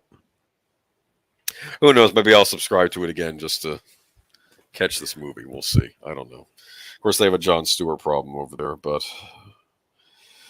how you doing? I'm doing fine. How you feeling about Disney these days? I have no interest in Disney. Disney can just burn in hell for all I care. What could Disney do to get you to be okay with them again? There's got to be some serious. They got to start doing the stuff that Zaslav is doing over at Warner Brothers. Firing Rice is not enough.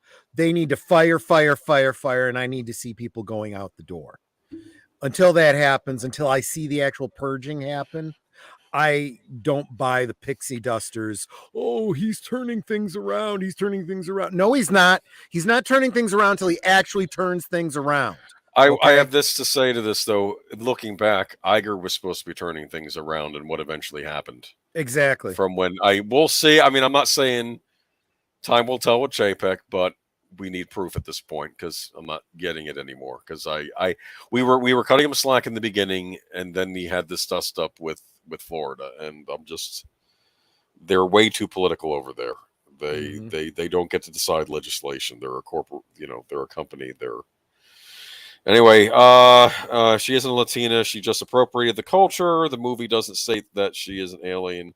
I just know from okay. Gotcha. From your boy Zach video. Right. Yeah. He puts out a lot of stuff. He goes in the backgrounds. I don't know. It's funny. Your boy Zach was predicting like all of the internet drama is going to seem like nothing compared to what's coming in the next few months. I think he's worried about the economic situation. The economics and the next election are going to be, well, we'll see. Anyway, out of scope for our channel, right? I think so. Yeah, I think Again, though, certain companies didn't keep. Let's go on to Warner Brothers, shall we? There you go. Nice transition there. Joker 2. Lady Gaga in early talks to join Joaquin Phoenix Todd Phillips in musical sequel exclusive. Okay. The Joker is back, and this time he's bringing a friend. Lady Gaga is in early talks to star opposite Joaquin Phoenix in director Todd Phillips' sequel to Joker, the Oscar-winning, $1 billion grossing 2019 Warner Brothers hit based on the DC villain. At least they're calling him a villain. Phillips has been writing the script with Joker co-writer Scott Silver for some time and has finally shown it to the studio. Last week, Phillips revealed on social media the title of the new project, Joker Folie à Deux. Folie à Deux? Folie à Deux. Yeah. Folie à Deux. Okay. That kind of rolls off the tongue, I'll say that. Referencing a medical term for an identical or similar mental disorder that affects two or more individuals, usually members of the same family. And while the same social media post shows Phoenix reading the script, the actor's involvement is not exactly a fait accompli this just yet. Sources tell The Hollywood Reporter that Warner Brothers has yet to close on a deal with the actor, with the two sides deep into it. Enter Gaga. You know who Lady Gaga is? Yeah, she wore a meat dress. Okay. Details on her character. I remember that too. Details on her character are being kept under wraps. You know, was Joan Rivers so alive when that happened? I have no idea. I'd love to hear what she had to say about the meat dress. Anyway, details on her character are being kept under wraps, but Joker is known for his on-off abusive relationship with Harley Quinn, his psychiatrist at the Arkham Asylum mental institution, who falls in love with him and becomes his sidekick and partner in crime. It is unclear whether Phillips and company are using other DC characters or striking out on their own, as they did in many instances in the first movie. If a deal makes, Gaga would play Quinn. However, this new Quinn exists in a different DC universe than Margot Robbie's Harley Quinn, who most recently appeared in 2021's The Suicide Squad, as well as several other films. But wait, that's not all. Sources say the sequel is also a musical. When Warner's first made Joker, it was far from a sure thing. A dark and moody character piece, the project was a taxi driver meets king of comedy, descent into madness set in a late 1970s decaying city. Commercial prospects were deemed nominal, and it was only budgeted at $60 million. By the time it was released in October 2019, Joker was riding a wave of adulation from the fall film festivals, which helped propel the movie into a record-breaking opening weekend, with box office analysts changing their prediction every day. It ended its theatrical run as the number 4 highest-grossing R-rated movie of all time. It then earned 11 Oscar nominations, including Best Picture and 1 Best Actor for Phoenix and Best Score for Hildur Gudnadottir. Yeah, don't ask me. Okay. You're on your own on this one. Okay, we're moving on. Phillips, I give up. If I run into him, he'll slap me in the face. Okay. It'd be a German slap, right? Like they do in the dancing. Exactly. Okay. I'm just with an iron gauntlet. Yeah, right. Phillips previously produced A Star Is Born, the 2018 remake that starred Joker producer Bradley Cooper and Gaga. Okay. What do we think? Do you think this is a bunch of BS? These are. We know Gaga has been approached, so we know that's true, right? Yeah. So that's the first thing we got to say about this. This isn't a done deal. She's in talks. That doesn't mean it's happening. But the fact that it's big news all over the place tells me they want this news out there so they can gauge what people think of it. Okay. I think the only thing I'm trying to think about performances I've seen Lady Gaga in. I think I saw she's her a very talented singer. She very rarely plays to her strengths. Was she on American Horror Story? Yes, she was. Okay. I don't know if I might have seen her on that. I'm not sure. I saw the first season she was on. I don't know if she continued after that. Maybe I didn't see that season. Maybe I didn't. Okay. But her acting is not her strongest suit. I would even argue that a lot of the singing that she's done isn't her strong suit, but she is capable of incredible singing. She just doesn't do it very often. What do you think of did you see House of Gucci? No. Don't know anything about it. Doesn't sound like something I would go out of my way for unless I wanted to see it. Oh, I saw it. It was a Ridley Scott directed it. It That doesn't necessarily mean anything to me. well, you know how Ridley Scott can be hit or miss. Yeah, that's what I'm saying. It was based on the nonfiction, I guess the biography book or the nonfiction bestseller about the Gucci family. You know, the one that makes the wallets and the purses and whatnot. Yeah. Okay. And it had Adam Driver in it as like I guess the son of Gucci, and he falls in love with Lady Gaga's character, and it's all these actors. It takes place in Italy, and they're all doing these Italian accents, but speaking English. It's oh God. It's was Lady Gaga any good in it? Because she is. Here's the deal. I don't know that anybody was good in it. That's the problem because it's like even Al Pacino doing his Italian accent because of course they're all playing Italians living in Italy, but they're not speaking Italian. And does that make sense? Would you, if you were? I almost think that what they did with the Chernobyl miniseries on HBO made more sense. Where if the show is going to be in English, we're not going to be having people putting on Russian accents while they're speaking the English. We're just going to have them talk in the regular accents, and we'll just take it for word that they're Russian. Do you understand? Because do you think that makes more sense than having them put on these fake accents? Because they're not having them speak Italian in the movie. Honestly, I think we're at the point, if you want to bother doing a film that's supposed to be about Italians set in Italy, get people that speak Italian, you know? I mean, you know, especially when we live in a world where there's all this, you know, well, you can't play a gay person unless you're gay. You can't play, you know, this person unless you're that. Okay, fine. If you're going to set a movie in Italy, they better freaking speak Italian. Well, Al Pacino's Italian. Hell, right? Look at that Jesus movie where they all spoke Aramaic. Yes. I just wanted to say, because you just brought him up, Changus, say hi yes. to Changus. Hello, Changus. Welcome. I just dropped a link to his channel. Please go over there, give him a little bit of encouragement. Check out his streams. He's an up and coming YouTuber that I think deserves some views. I would appreciate it if you go check him out. If you want, you can post a link to his channel in the chat if you want. Well, I just did. Okay, go. I wasn't waiting for you. You gave me a red, blue. Well, blue maybe. Okay. That's how I roll. You take it away from me if you don't think I'm handling it right. Jeremy Irons and Al Pacino doing so Italian accents. Oh, yeah. I have to say, I think it bothers me that Al Pacino is in any way so with his Italian accent. It makes no sense to me.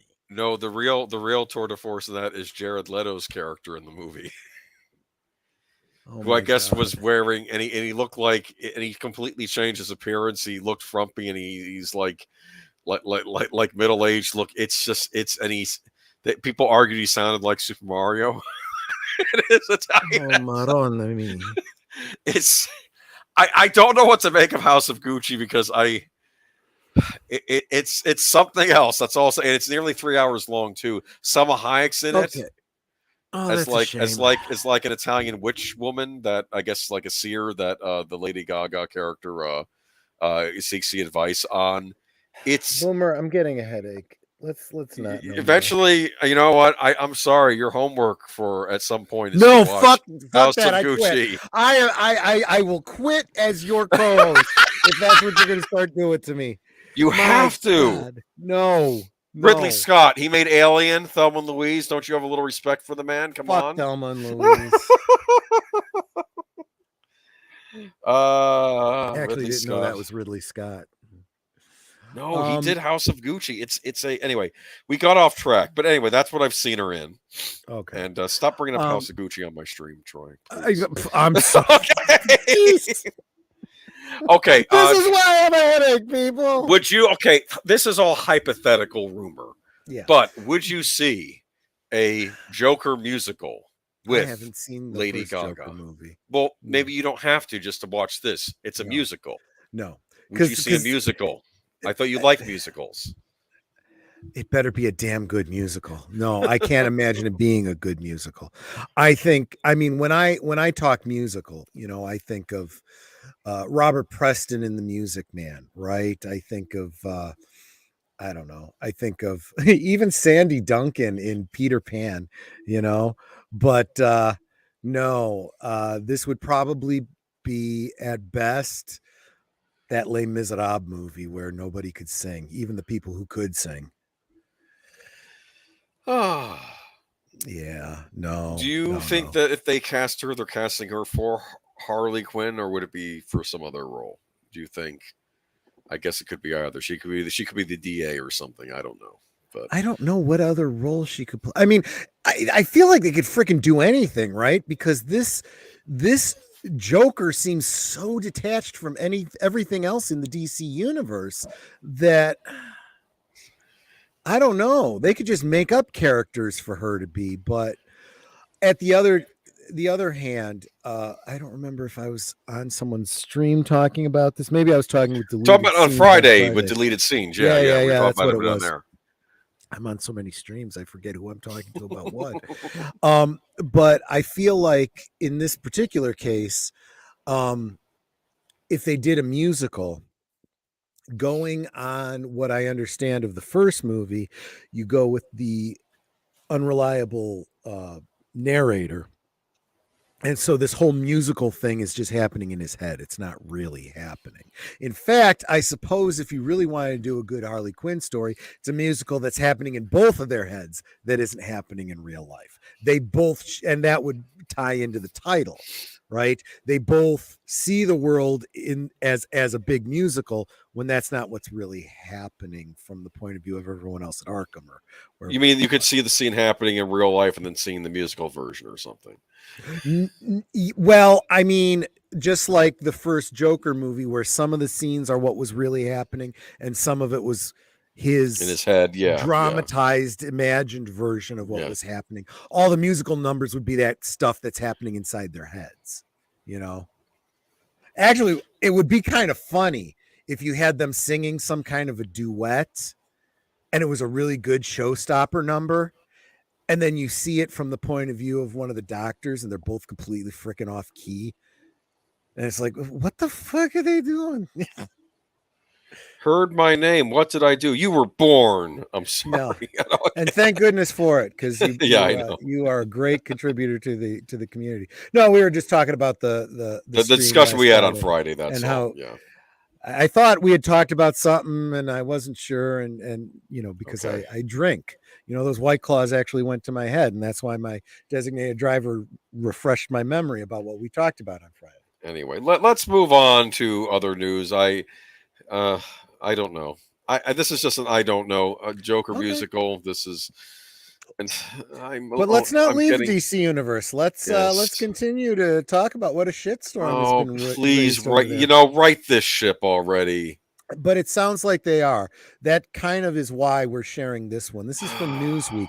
Amber Heard, Ezra Miller should both be dropped by Warner Brothers. Now, this is an opinion piece by this writer over at Newsweek.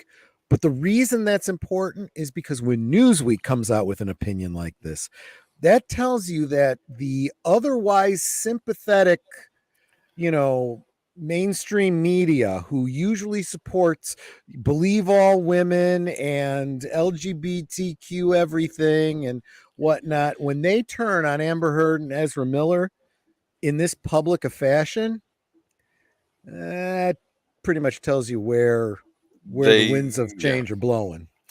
Between the Fantastic Beasts franchise and the DC Comics universe, Warner is having quite the time of it. Producers are currently facing a fan petition topping 4.5 million signatures to remove Amber Heard from the new Aquaman movie, already shot and due for release in 2023, after the recent trial between her and ex-husband Johnny Depp ended and Heard having to pay him significant damages.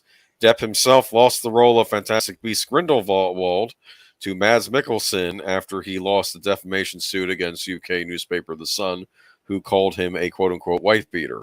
If this weren't naughty enough, there is an ongoing controversy attached to The Flash and Fantastic Beasts star Ezra Miller after the father of 18-year-old Takata Iron Eyes sought a restraining order. He didn't even stumble over that. What the heck, man? What do you mean?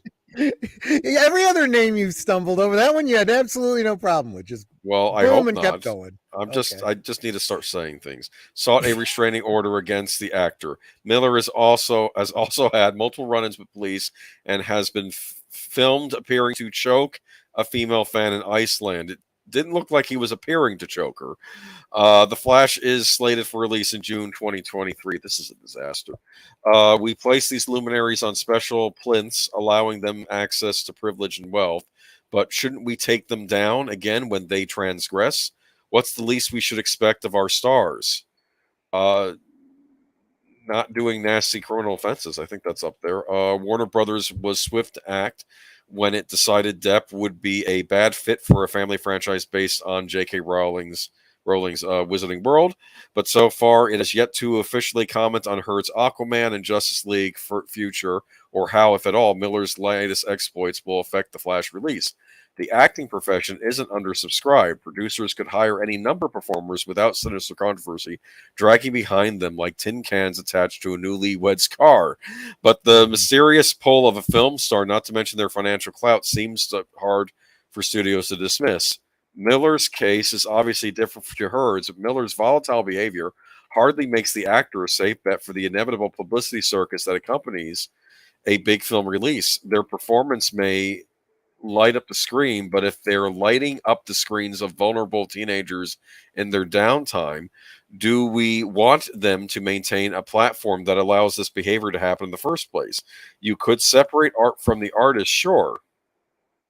Hold on. But these people don't make films and albums and TV series in a vacuum. When the project is in the can, they go out to glad hand the press and pose for photos with fans. Is that untenable with someone like Heard or Miller now? Depp certainly seems to have sidestepped the worst of public opprobrium after his latest spell on the witness stand. The misogyny that points to is also troubling. But the fact remains, it's the responsibility of having others look up to you. It confers power and status, and ironically, for these stars of blockbuster superhero franchises, we trust them to use their powers for good. What if they don't? Can we buy them as the good guys anymore? Well, this brings up what I was saying about George Reeves. I mean, Yeah, he had problems, but he still presented a decent public persona when he was around, the kids and around the press usually. But these stories are ever more frequent, but what's the consequences are of public cancellation remains unclear. When Marilyn Manson was accused by several former partners of abusive and controlling behavior, barely 5 minutes passed before he was being nominated for a Grammy. At the same ceremony, comedian Louis C.K. received a prize despite having used his own considerable privilege to sexually compromise several young female comedians. Accused sexual predator Kevin Spacey has 2 new films in the works. Even when fallen stars are benched and expunged from the current projects, it seems they just have to play the waiting game before slipping back into the industry that briefly rejected them. With Harvey Weinstein and Bill Cosby so far proving rare exceptions to the rule that canceled need not mean permanently expelled, does someone have to end up in jail for us to renounce them once and for all? We need to decide, because more of these revelations are coming and big names are not immune. We don't expect movie stars to be perfect, but we should ask them not to abuse their positions, and we can deny them the incredible privilege of occupying one of those sacred plinths. We should reserve the latter instead for individuals who understand the responsibility they've been given. And this was by Julia Reseed, as entertainment journalist and broadcaster. I want to make a point about... Can I? Yeah, go ahead. I was going to say I have a point to make about what you just read too. Ezra Miller, the difference between Ezra Miller and Amber Heard versus some of the other people they mentioned is that I may not agree with what some of these people did, but they have talent, whereas Ezra Miller and Amber Heard... I'm sorry. Name a great performance they've done. Why is Ezra Miller the best actor for The Flash? No, why is Amber Heard cast in anything? Neither one of them are really very good. But here was the point I was going to make, and this is where I thought you were going to go with this. That article drew a difference between Harvey Weinstein and Kevin Spacey. No, not Kevin Spacey. Bill Cosby Weinstein and and Harvey Bill Weinstein. Cosby. Yes. Because they were actually charged and went to jail over what they did. Okay. Yeah. Whereas all the other people they're talking about, no, they don't deserve to be canceled. If they did something wrong, there needs to be due process. Louis C.K. did something wrong. He needs to, go through the process and go to jail. If not, get off his friggin' back. Okay. And this is where the difference is. Yeah. And this is why this coming back to Ezra Miller, he's wanted by the police. He can't go on tour for The Flash because anywhere he shows up, he'll get friggin' arrested.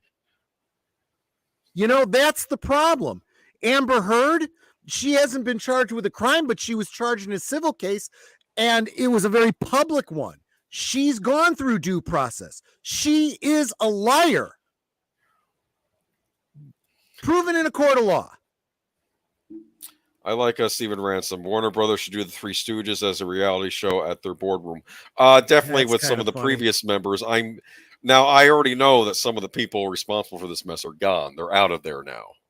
But I also did want to, speaking to David, okay, wait. What are we looking at with deleted scenes here? Dear Hollywood, try not to grape or kill anyone for a day-to-day. See how it feels and maybe lay off the Peruvian marching powder while you're at it. Yeah, I'm sorry. Yeah, this is so he's basically pointing out how hypocritical Hollywood is. But I did want to speak to another difference. David Pensack brings up they reshot Kevin Spacey's scenes for all the money in the world. Warner Brothers should take heed. The big difference there is Kevin Spacey's scenes were not the whole movie. And it's also a lower budget movie. It's not this big effects laden thing. Yeah. Whereas literally this dillweed is in every single shot of the Flash movie. Too much of the movie revolves around him. They really are stuck because what do they do? Who did a great video on like they could do that with Amber Heard. They could do that with Amber Heard actually for Aquaman if they wanted to. Yes, that's a great example. You could do it with her. They got it down to 10 minutes. They can get it down to 0 minutes if they recast her.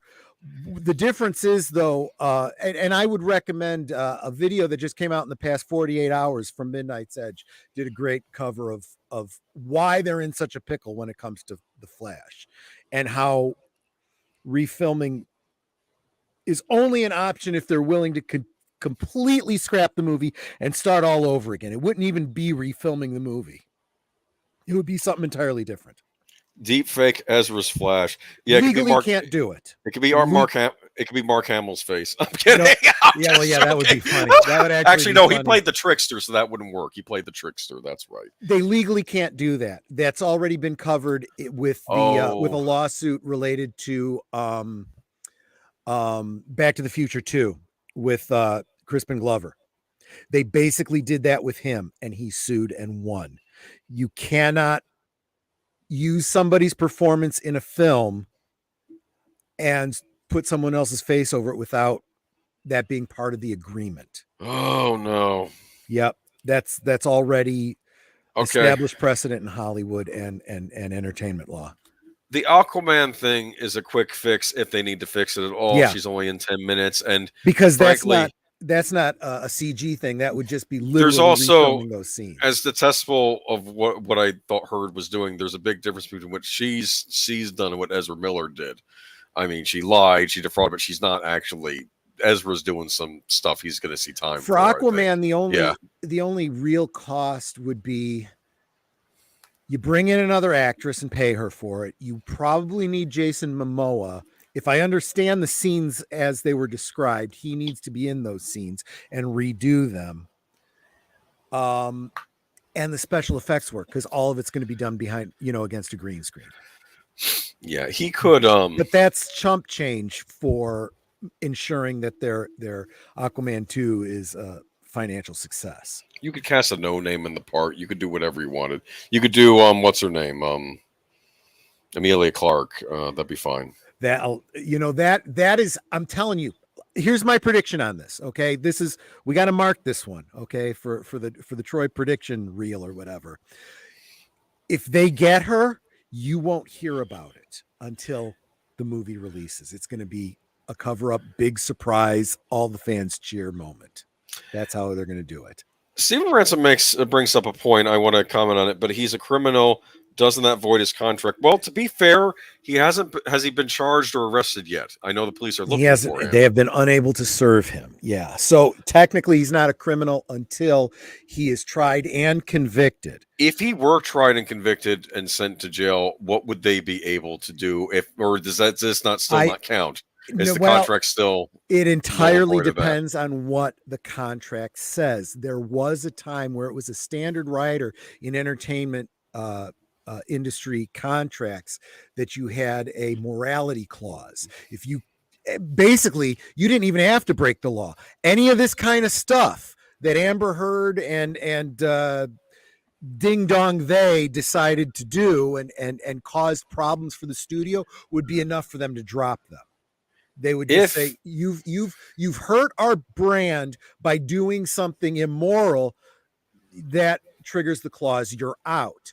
Unfortunately, they stopped doing that long ago because too many people in Hollywood had too many damn problems, and they figured they'd never have anyone working in Hollywood. But they absolutely could have put something in contract that said, if you break the law that leads to jail time, which causes problems for the studio, you're out. But we have no way to know that was in there or not. If you could, I have a question. If Ezra Miller were found somewhere, maybe deceased from an overdose, like if he's out of the picture that way, could they then do a deep fake on the character if the actor is out of the picture? There's in the real world? There's actually precedent for that too. You still need. Well, okay, so if it was a situation like this where he was contracted, filmed, already paid for it, they still need justification to the rights, and that falls to next of kin or power of attorney. Do you think Warner Brothers will just HBO Max Flash 2, or would it be possible to scrap the film and start from scratch? Either way, Warner Brothers will be at a loss, but I suppose on HBO Max, I don't want to reinvent the wheel by answering that, Auditor Dread. I'd encourage you to go check out that Midnight's Edge video. They did a whole thing of all the different scenarios. They covered both of those options specifically. And all I would do is just regurgitate what they said. I have to say, though, and I know that Zaslav actually apparently thinks very highly of DC as a moneymaker. Companies, you have to worry about your brand. Yes. Or you should be. I don't feel like some of these studios are concerned enough about their brand. Frankly, Zaslav needs to be looking at the people making the actual comic books too, and look at what's going on in DC Comics right now, because I think that tends to get left out of the argument too. Can you what is Stephen Ransom saying there? I'm confused. I don't know. Smile, MOB knows. I have no idea. And what's MOB? Mint on box? You lost me there, Maybe buddy. He's having a conversation with somebody else. I don't know. Could be. An unexpected fire at the Warner Brothers building destroys footage of a new film. Insurance completion. But it's funny. In the old days, that would be a solution. That's now everything's digital though, so they have to have the files everywhere. Oh yeah, well, a hacker stole all the footage. Oh, they're ransoming. We will not give in to demands, and it all gets uploaded online or something. It's like no. Actually, what they could do is they could say, you know what? It was on a train, and it was on the same train as a food shipment, and it got ransacked, and we don't know what happened to that footage now. That's almost believable these days. Sorry. I think I know it costs them a ton, but maybe they just need to bury this thing. Well, I don't remember. I know it's tied to the Batgirl movie. Is it really? How much is it tied to that Batgirl movie? Yeah, I mean that's exactly it. Can't you rework the Batgirl movie just to not mention the events of this Flashpoint thing and just start over? Or could you do I don't think you take and drop the Ezra Miller thing on stream. What you do Oh, it's not an acronym. He meant mob. Okay, breaking your nose. Okay, that makes more sense actually. Oh, Sorry, I'd love for Ezra Miller to have dealings with the mob and how that would go. but I think that if they were going to do anything on stream, what they could do is forget the whole Flashpoint thing. Go with, I don't know, something else, a Booster Gold film or something, and have him have a mini series that introduces all the elements that needed to come out of Flashpoint in order to make Batgirl go and all the other ones. But personally, I hope they all just crash and burn and they start over again. Where is Ezra? He's on the lam. Yeah. Okay. Getting back to Batman. Yeah. Batman Returns director Tim Burton calls out hypocrisy referencing Batman Forever's infamous bat nipples. Go F yourself. I love that headline. Yep. This is from Bounding in the comics, so okay, reflecting on the 30th anniversary of Batman Returns, his last entry in the 1990s cycle of Batflicks, Tim Burton didn't hold back on where the series went after his last entries of the 1990s cycle of Batflicks. I'm sorry, excuse me. Okay. Tim Burton didn't hold back on where the series went after he stepped away and Joel Schumacher stepped in. In an interview with Empire, Burton went off about one specific detail in Batman Forever, those notorious bat nipples, in which the director thought was a silly addition to Val Kilmer's costume, to say the least. Back then, they went the other way. That's the funny thing about it, Burton said. Yeah. But then I was like, wait a minute. Okay, hold on a second here. You complain about me. I'm too weird. I'm too dark. And then you put nipples on the costume. He exclaimed, go F yourself, seriously. So, yeah, I think that's why I didn't end up making Batman Forever. At the time, Batman Returns was criticized for being too dark and kinky. Just look at Catwoman's outfit. It was also a bit too spooky for kids whose parents certainly didn't know what they were getting into with the skull-headed bikers and a penguin who looked like a zombie. All told, however, Burton is happy with the way his films turned out, and these days they feel quaintly goofy when compared to the much darker takes on Batman helmed by Christopher Nolan, Zack Snyder, and Matt Reeves.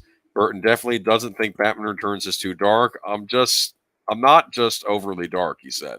That represents me in the sense that that's how I see things. It's not meant as pure darkness. There's a mixture. I feel really fondly about it because of the weird experiment that it felt like. Schumacher later admitted he made concessions to Warner Brothers so his films would be more appealing to younger audiences, though he favored the bat nipples because they made him think of the sculptures of Greek gods. Okay. So, a couple things to unpack here. First, Joel Schumacher himself has gone on record apologizing to fans. He sees some missteps in what he did. He's not one of these assholes who blames the fans and just says you need to shut up and quit being trolls and like what we put out. He heard the criticism and he goes, okay, fair enough. Maybe I went the wrong route with it. But I will give both Schumacher and Tim Burton all the grace and put all the blame squarely on Warner Brothers at the time, because it was Warner Brothers who caved to McDonald's. That's really what it comes down to. I know that sounds completely bizarre. Give me a chance to explain. Oh, there you go. There you go. Thank you. David knows exactly what I'm talking about. It was McDonald's who got the license to do the Happy Meals, and the big cups and stuff, and the cups. I still have one of those cups. Yep. For Batman, and the kids were going and wanting to see the movie, and the parents were flipping out about it. And there was this little mini, just like the Dungeons and Dragons, it's all satanic, and all the dust up about that, and the comic book code. Oh my gosh, Batman's gay because he's got a award or whatever. It's like, yeah, that was a whole thing back in the day. Yeah, it was happening all over again, and you always had these pearl clutchers getting all upset. It's a moral panic. It's what they call moral panic. Thank you, moral panic. And were those movies maybe a little too intense for youngest audiences? Yeah, well, yeah. But you know, that was a time when you had Indiana Jones ripping, having people's hearts ripped out of their chest and eating monkey brains and the gremlins and stuff. That's why we ended up with a PG-13 rating. Okay. And let me tell you something. If it was rated PG-13 and you took your 12, 11, 10-year-old kid to see it, that's on you. But that's beside the point. That's not what we're talking about here. What we're saying is there were plenty of things that you could market to kids that they may not have been able to see. I remember in the 70s, there was a Jaws game. It was basically like Perfection, except there was a bunch of garbage in the shark's mouth and you'd fish it out. And when it got to a certain critical point, the jaws would snap closed and the shark got you. But who would say that was a good movie for kids to go see? And original models of the shark would actually, sometimes they actually snapped one of the kids' fingers off and it got taken off the market. Right? No, I'm kidding. I know that wasn't true because I know how the I'm just messing. And I actually used to do that. I used to make it like I'd open it as wide as I could and close it on my finger. And I'd be like, you'd need a really strong rubber band. That sounds like the coolest board game. I'm going to look it up, see if it's on YouTube look somewhere. It up. It was back in that era where those 3-dimensional games were the thing. And there was a board game element to it, but that was the piece in the middle. And it was kind of in the same vein of like Mousetrap or whatever. But anyway, I'm getting off the point. They had toys for Alien back then, the Alien figure and whatnot. Just do it. If you don't think your kid is old enough to watch the movie, buy them the toy and they can look forward to seeing the movie when they're older. Look, I had a buddy whose kid, he felt his kid was too young to go see one of the Spider-Man movies. He bought him the toys and he said, you're going to have to wait till you're older to see this Spider-Man movie. Actually, I think it was the first Spider-Man movie. It was the first Tobey Maguire. And I asked him why. And he said it was the, what do you call it? The alleyway scene. And I thought about it. I'm like, oh, gotcha. Okay. I think what makes more sense later on is for maybe studios to make cartoons based on their popular properties that are more kid friendly. And then you can have the McDonald's toys based on those. You mean like Rambo, the cartoon series? They did a Batman animated series, which actually was fairly serious for an animated series. And that's a great point. And it was clearly meant to be sort of based on the Burton verse, right? It clearly was. I remember, I was the right age for Batman Returns, though, and I had a problem with when he was reading that about the latex Catwoman suit. For crying out loud, this is how she looked in the comics. Okay. Well, no, though. I think what he means, I don't think it was a leather suit in the comics. It was more like felt, right? Is it? No, it was spandex. Yeah, okay, I mean, what's the difference? No, but that was leather. Look, the point is that it's saying still form-fitting. He's saying this is what the parents, the moral panic people were saying and stuff. They were looking at this stuff. It's absolutely ridiculous. And if biting off somebody's nose is where you draw the line, but all the other violence in all the other movies you're taking your kids to see, you're okay with. No. Anyways, I am looking. I don't know. Oh, yeah. Auditor Dredd said, and the Toxic Avenger cartoon called Toxic Crusaders. That's right. Is that streaming anywhere? I'd like to rewatch that. Because I remember when I was a kid, because I guess I was familiar enough with with like Dawn of the Dead and Night of the Living Dead. I said, this is like a kid's version of a zombie apocalypse thing. That's what it looked like. Instead of zombies, you have the killer tomatoes. Mm-hmm. And because they're all it's this group of survivors trying to avoid the killer tomatoes in like a post-apocalyptic America. And like, this is like a zombie apocalypse series for children. I thought it was very clever in that respect. But that's really the summation of where Toxic Crusaders. That was the other one. Attack of the Killer Tomatoes. Never mind. Okay. That's the summation of where Tim Burton is, on this whole thing. He was done dirty because, McDonald's, complained. A bunch of pearl clutchers complained. Well, it's okay. So they went with Joel Schumacher, and so the parents didn't like Michelle Pfeiffer's cat suit, but the butt shots from Batman and Robin were okay, and the bat nipples. Oh my goodness, Batman and Robin. By the way, I want to know why Batgirl didn't get bat nipples. If anyone deserves nipples, it's Batgirl. Didn't she? Matter's laughing over here. No, I think she did actually. No, she had Barbie boobs. I say that, and yet I know that there's people out there. Oh, he was making a point that the first movie had the same amount of violence and mature content, but people freaked out about returns. Yeah, I don't know. Oh yeah, exactly. Why did it suddenly become a problem in the second movie, but it wasn't a problem in the first movie?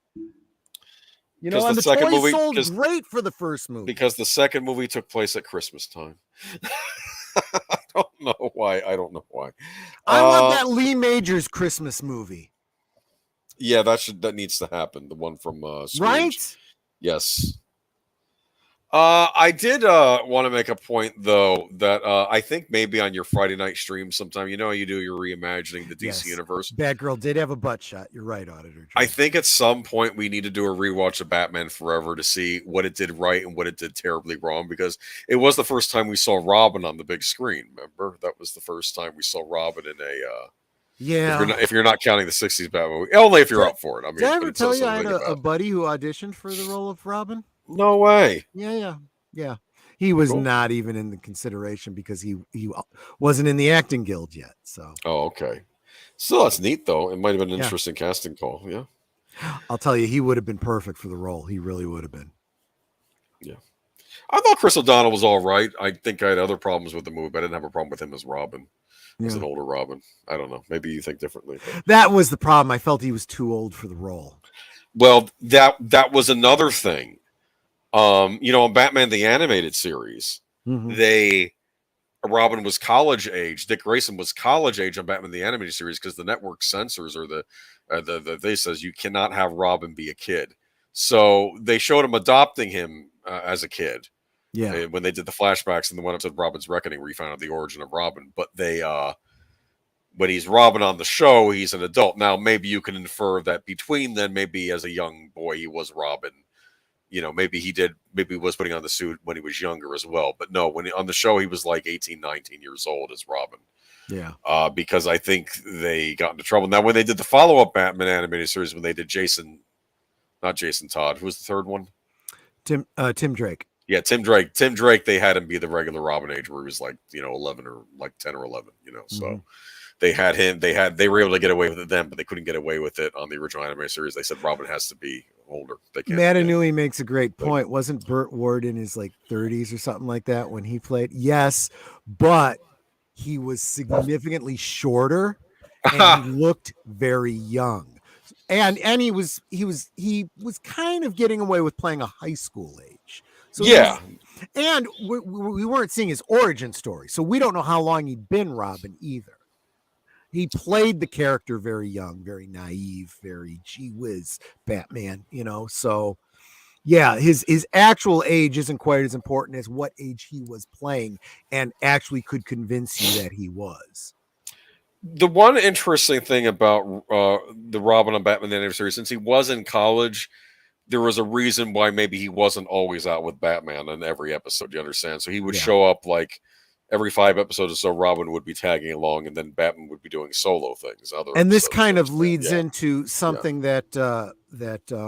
Matchstick brought up on MeWe, that Nightwing, I mean Dick Grayson in general, has not been treated with the reverence and potential that the character actually has by the comics. He really could be so much better, and they just use him as the has-been Robin.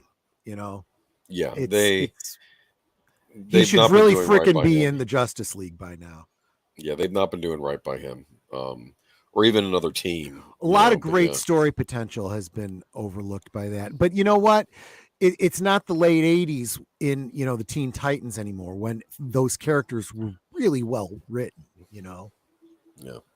With art by George Perez, God rest his soul. The anime series did a good job handling Robin with the TV censors, although the new Batman Adventures where Tim is introduced, he was 12 as Robin. Yeah, that's what I figured. Because they said they couldn't get away with it just because the TV censor said, no, you can't have a kid running around with Batman. It's can't be putting a kid in danger, That was Hell, that and whole thing. now you have the kid in danger. You have the kid being queer as a $3 bill. Whatever. I'm telling you, times change. Anyway, speaking of our current climate, we have a new show in the works. Let me get to this. In fact, I think I just went past it because we were. I'm telling you. See, I know. Yeah, this one I'm sharing because this one actually flew under my radar. This is from a while back, but I really do think it's important. I hope this does happen. I think this is going to start sowing the seeds of change in the entertainment industry and possibly in media. Emil Hirsch, Once Upon a Time in Hollywood, will exec, produce, and star in My Time's Up, an upcoming indie drama from writer-director Michael McRae, Fishbowl, California. The film is centered around fictional comedian Mickey Hoffman, who faces backlash after a stand-up set, then returning to his hometown in the Midwest to mentor rising woke comics. McRae, Michael Nassau, and Pritish Shah will produce under their 290 West production banner, with Max Adler, the trial of the Chicago 7 exec, producing and taking on a role before the camera. Buffalo 8's Nikki Steer Justice, Grady Justice, Luke Taylor, and Matthew Helderman will also serve as executive producers on the project, which marks McRae's follow-up to the 2018 dramedy Fishbowl, California, starring Kate Flannery and Katrina Bowden. Thomas Sullivan is handling casting. Hirsch is perhaps best known for his SAG Award-nominated turn as Chris McCandless in Sean Penn's 2007 film Into the Wild. The actor has also appeared in films including The Immaculate Room, Once Upon a Time in Hollywood, Midnight in the Switchgrass, The Comeback Trail, Savages, Darkest Hour, Milk, Speed Racer, Alpha Dog, Lords of Dogtown, and Dangerous Lives of Altar Boys, among other projects. He will also soon be seen in action thriller The Price We Pay, thriller State of Sleep, K. Asher Levine's Helen. Okay, there's a lot of movies. The crime drama The Gemini Lounge, and Stephen C. Miller's Run. Well, maybe these are all worth catching. I don't know. He is slated to make his screenwriting debut with In Tandem, a rock climbing thriller in which he will also star. So at least it sounds like this actor has a lot under his belt already, so that's good. Hirsch is represented by UTA. So what do you think of the premise of this show? I like the fact that they're starting to look at cancel culture, and somebody is finally friggin' starting to talk about it, because we really freaking have to. We are going from canceling Gina Carano for talking about it to a lot of comedians starting to say, look, this is the end of our industry if we're not allowed to ever offend anybody. Yeah, Seinfeld's been vocal about it. Yeah. Yep, and a lot of artists, filmmakers saying, how do you do art? How do you look at the human condition if you can't offend people?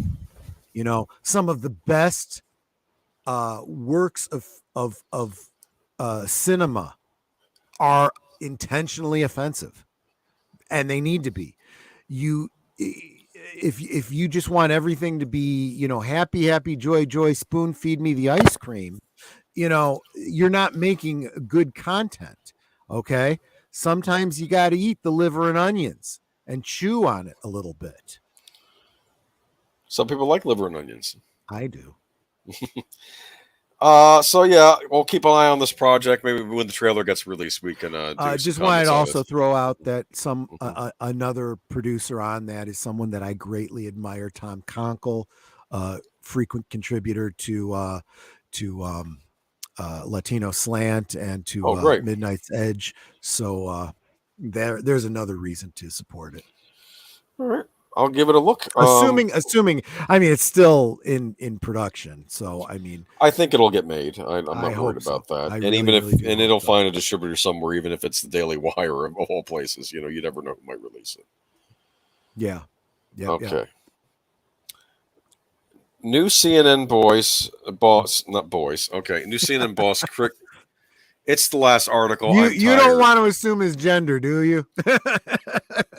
I'm sorry. Go ahead. I'm just playing with you. New CNN boss Chris Licht's latest crackdown at network banned staff from calling Trump's election fraud claims the big lie because it is a Democratic Party catchphrase. CNN's new boss Chris Licht has ordered staff to stop using the phrase "the big lie" to describe Donald Trump's 2020 election fraud claims, as it's a Democrat slogan. The wording is a popular one for the network, according to Mediate. The phrase has been said 168 times in the first half of June alone. Hosts like reliable sources Brian Stelter are often fond of the phrase to the point where they use it prominently in graphic packages and chirons. Am I saying that right? Chirons? Gerons? I don't know what that is. Okay. I'm not looking at the article, so I don't know. It's all right. It's CHYRONS. Don't know. Okay. But Licht has ordered Shelter and other journalists to stop and has suggested Trump's election lie or election lie as possible replacements. He issued the edict days after warning staff over the incessant use of breaking news graphics and stories, which he said was melodramatic and ultimately diluted the power of big stories when they did break. Licht also was asked to opine on the term during a conference call Tuesday with the network's management and the producers of various shows. He allegedly said that he preferred staff avoid it, though was clear in saying that this was not mandatory. A source said Light believes the specific phrasing of the big lie is a reference to propaganda efforts during the Third Reich is a Democratic Party talking point. Okay, so this is everybody is mustache man sort of thing. So, and I think he just doesn't want them using the terminology of a political party. Not to he mention, doesn't want his network being seen as an arm of a political party. They're supposed to not be exactly. Be not linked to to mention either party. Yes. Not to mention that so much of what you don't want people looking too closely at mainstream media when they've been lying so much over the past couple of years, demonstrably so, ridiculously so, and obviously so, to the point that nobody trusts mainstream media anymore. The only ones that do clearly have been so badly gaslit, they refuse to believe evidence. They only believe propaganda and talking points. Yes. And if you want to have any kind of credibility, and look, the numbers show that the credibility isn't there anymore. If you want to get that credibility back, you need to start making moves like this. And we're bringing this up because this is another, obviously, this man appointed by Zaslav? I don't know. Or is he part of the changeover? Because I know CNN, that's technically under the Warner Media label, yeah. But it is an indication of some clear change that's happening. Now, in all fairness, CNN can't go any farther left, can't get any more broken. They rock bottom is good solid ground. There's only one way to go from there. Yeah. Okay. It seems to indicate where things are ahead of that. We didn't have this problem when John Malone was sitting on the board of the company. Yeah, they were complaining, we're not allowed to call lies lies. He didn't say that. He said, don't call it the big lie. Don't be using talking points from a political party to describe it. And it's not your job to determine what's truth and what's lie unless you've got the evidence to back it up. You report on Don't the facts. give us your opinion. Give us only the facts. And one of the articles that we didn't get to was about, what was it? Was it MSN or something? No, it was USA Today pulling a whole bunch of articles because of one of their reporters that they let go because she had fabricated it, all of it. The sources, the articles, everything. This stuff happens in media all the time. Remember the frat boy assault? A story in Rolling Stone turned out to be complete BS. Which is, again, why we keep saying you're innocent until proven guilty. Prove it. If it's true, prove it. If it's not true, say that it's alleged. Yeah. Don't take a stand on it. You're supposed to be the media. You're supposed to be unbiased. Yeah, you can say this is what Trump says. If you want to have experts come on to debate that, that's fine. But it's as the journalist, you're not supposed to be, That's why even, I've totally lost respect for Fox News, but Fox News used to have the slogan, "We report, you decide." That's what everyone should be doing. Okay, so I guess that wraps it up for tonight. I think so. So we'll keep an eye on it. It does look like changes are happening at CNN. I don't know if these are just superficial changes or if this will maybe lead to better reporting at that network, but we'll see. What else did I want to say I though? would say more in general, for whether it's CNN or Disney or any of these other businesses where change is happening, when you start seeing some of the employees that are affected by this making public statements, hopefully you start to see those people going bye-bye from those companies, because historically you can't get away with publicly denouncing your own company and not suffer ramifications because of it. Back to your Arkham marathon. Okay, well you enjoy that, Matanui. Yep. Next week though, I think I'll try to find an article on a new Sylvester Stallone series in the works, which I don't think you knew about. I just saw a trailer for it. It's called Tulsa. It's actually going to be on Paramount Plus. They might actually have a good show for once on there. This, you know what the plot of it is? There's a first for everything, I guess. He is like a mob lieutenant or whatever that gets out of prison after many years. And the organization say, okay, we're going to help you out. We're going to set you up. You did your time. And they set up, you're going to set up operations in Tulsa, Oklahoma. That is weird. But it's just weird. And it's funny seeing Stallone and he's having to set up operate in Tulsa. And it's just the brief trailer. Is it one of those like kind of serious Breaking Bad type of things, or is I don't know yet. I can't tell you from the trailer. Okay. It could be a comedy. It could be sort of drama with some comedic elements in it. I don't know, but it looks promising, and I'll give anything. What could be good is if it was a sequel to Oscar. Oscar gets out of prison many years later. Do you remember that movie? What? Oscar.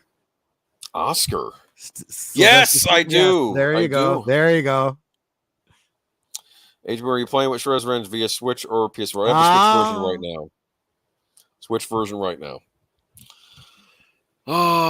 But I'm trying to think. Yeah, you can play it online with several people. Say hi to Culture for us, Steven. He's good people. All right. But yeah, that wraps it up. Well, what do you got going on this week? Well, we're both on the Matchstick channel. We're both on Matchstick's channel. I will be talking about a show from the I think it was the first year that Fox became a TV station. That's called Werewolf, 1987. Yes, Werewolf. Okay. Yep. I remember that show. And how about you? I will be talking about actually what Arthur Dredd just mentioned. I'm going to be doing Teenage Ninja Turtles Shredder's Revenge. I was originally going to talk about Studio Ghibli, but then it dawned on me that Studio Ghibli is very hardcore about copyright infringement and taking down YouTube videos. So I don't know if I show images of theirs that will be a problem. So I'm going to table it. Plus, I've been obsessing over this game. I was going to be doing this game on the following Culture Portal. So hey, if you're fired up about something, go for it. Yeah, I'm really fired up about this game. Yeah. Wednesday, They done good.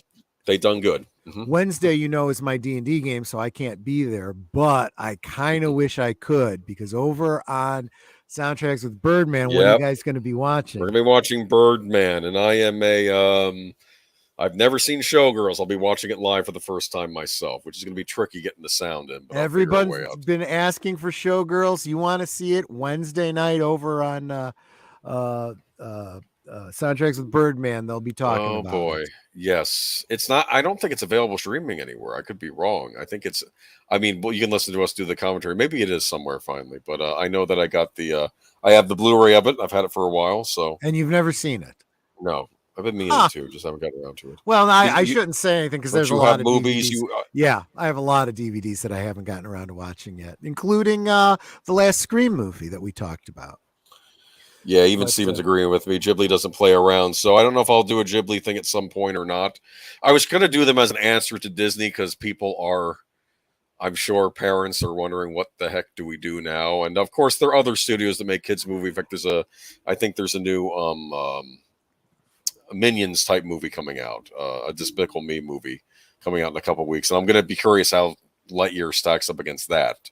That'll be a real tester, right? If that severely outperforms Lightyear in its first weekend, then I think that sends a message to Disney, right? Because that's another animated movie. That's very CG animated movie in a respect to series, just like Toy Story was. And it's if this one, yeah. And it's one that Nanette and I have gone to see previously in the theaters. I might take her to go see that one again. Yeah, support it. I'm sure you don't have to. I would say if I don't know if Birdman, catches this show on the rewatch or something tomorrow or whatever, I would encourage him to think about doing an upload video promoting Showgirls rewatch on Wednesday, where he talks about doing a watch of Showgirls and how excited he is, and then splice in that footage of Elizabeth Berkley from Saved by the Bell. I'm so excited. I'm so excited. Funny. I'm scared. that. I remember that episode. That was an incredible episode. That teaches you about not taking no-dos as a kid. Yeah, it was supposed to be like a drug thing, but they were censoring them, and it's like, you know what? This was an opportunity to do one of those really good, very special episodes, public service announcement type episodes. No, they had to water it down. But I don't know. That's sad. Steven Ransom said he was watching a reaction channel that got taken down by them. She was in tears. Yikes! A whole channel got taken down for doing stuff. Yeah, and I would encourage you to check out. Hoglaw has a whole bunch of great videos about streamers and copyright and stuff like that. And how to be smart about copyright. You probably don't know what you think you do about copyright and fair use. Yeah. Tulsa King, that's the name of the Stallone series. So I'm keeping my fingers crossed. Maybe we'll do it. Maybe I'll find an article so we can cover it next week. Cool. And then of course Friday, what are you doing? Well, this is a either or type of thing. If plans don't go and I'm not able to get the guests that I'm trying for Friday, I will probably be doing another watch party, and this time it'll be Heartbreak Ridge. That's a good one. So just so you know, of course, Aged Boomer, I guess I pretty much just assume that you'll be there as my co-host, but we're going to have a special, if we're doing the Heartbreak Ridge rewatch, I'm going to have two other very special co-hosts, people that have very much loved the movie and I think need to be there. And that's Big Al of Big Al Presents and Netter of Netter's Network, who is always here in the background anyway, but I want her on stream because it is one of her faves too, and it's going to be a lot of fun. Yeah, you can do up to 6 people, so Yeah. All right. I'm trying to think what else. Saturday is, of course, the Blade Runner rewatch. It's going to be the American theatrical version with the voiceovers, which people love or hate. I've noticed. It's funny. You know who loved the voiceover version? Guillermo del Toro thought. Well, there you go. That tells you it's the best one. Okay. I actually do really admire. And you watched the movie that he directed last week at Pacific Rim, right? Yes, I did. I didn't even. I guess I kind of knew he did, but it wasn't until the end when it really just sank in, and I saw a film by Guillermo del Toro. I'm like, oh, okay. It's the Hellboy guy. Yeah. I was thinking Pan's Labyrinth, but you're right. Well, there's that too. Yeah. All right. So, and that'll bring us back to next Sunday, which I will find something on Tulsa King, because cool. Let's do some. We want to support the good stuff coming out too, and that's why we do stuff on Mad Six Channel. But we also try to find articles and be positive when we can be, right? So, yeah. Frankly, I'm starting to wonder if a lot of the troubles that we're dealing with mainly come from just a few bad apples. Well, actually, in the case of Disney, it's a big apple, but it's you're right. It's a small minority, and mainly DC needing to get its act together. Yeah. I think that's another. You got a problem. Small minority of very boisterous, opinionated people that are wielding virtue like a cudgel, and I've always said that if you are truly virtuous, you don't have to signal it. No, your actions speak. I'm sure there's stuff in the Bible about that. Yeah, right. All right. Have a good night, everyone. Have a good night, Zootopia. Thank you. And we will catch you next time. Take care, everyone. Bye-bye.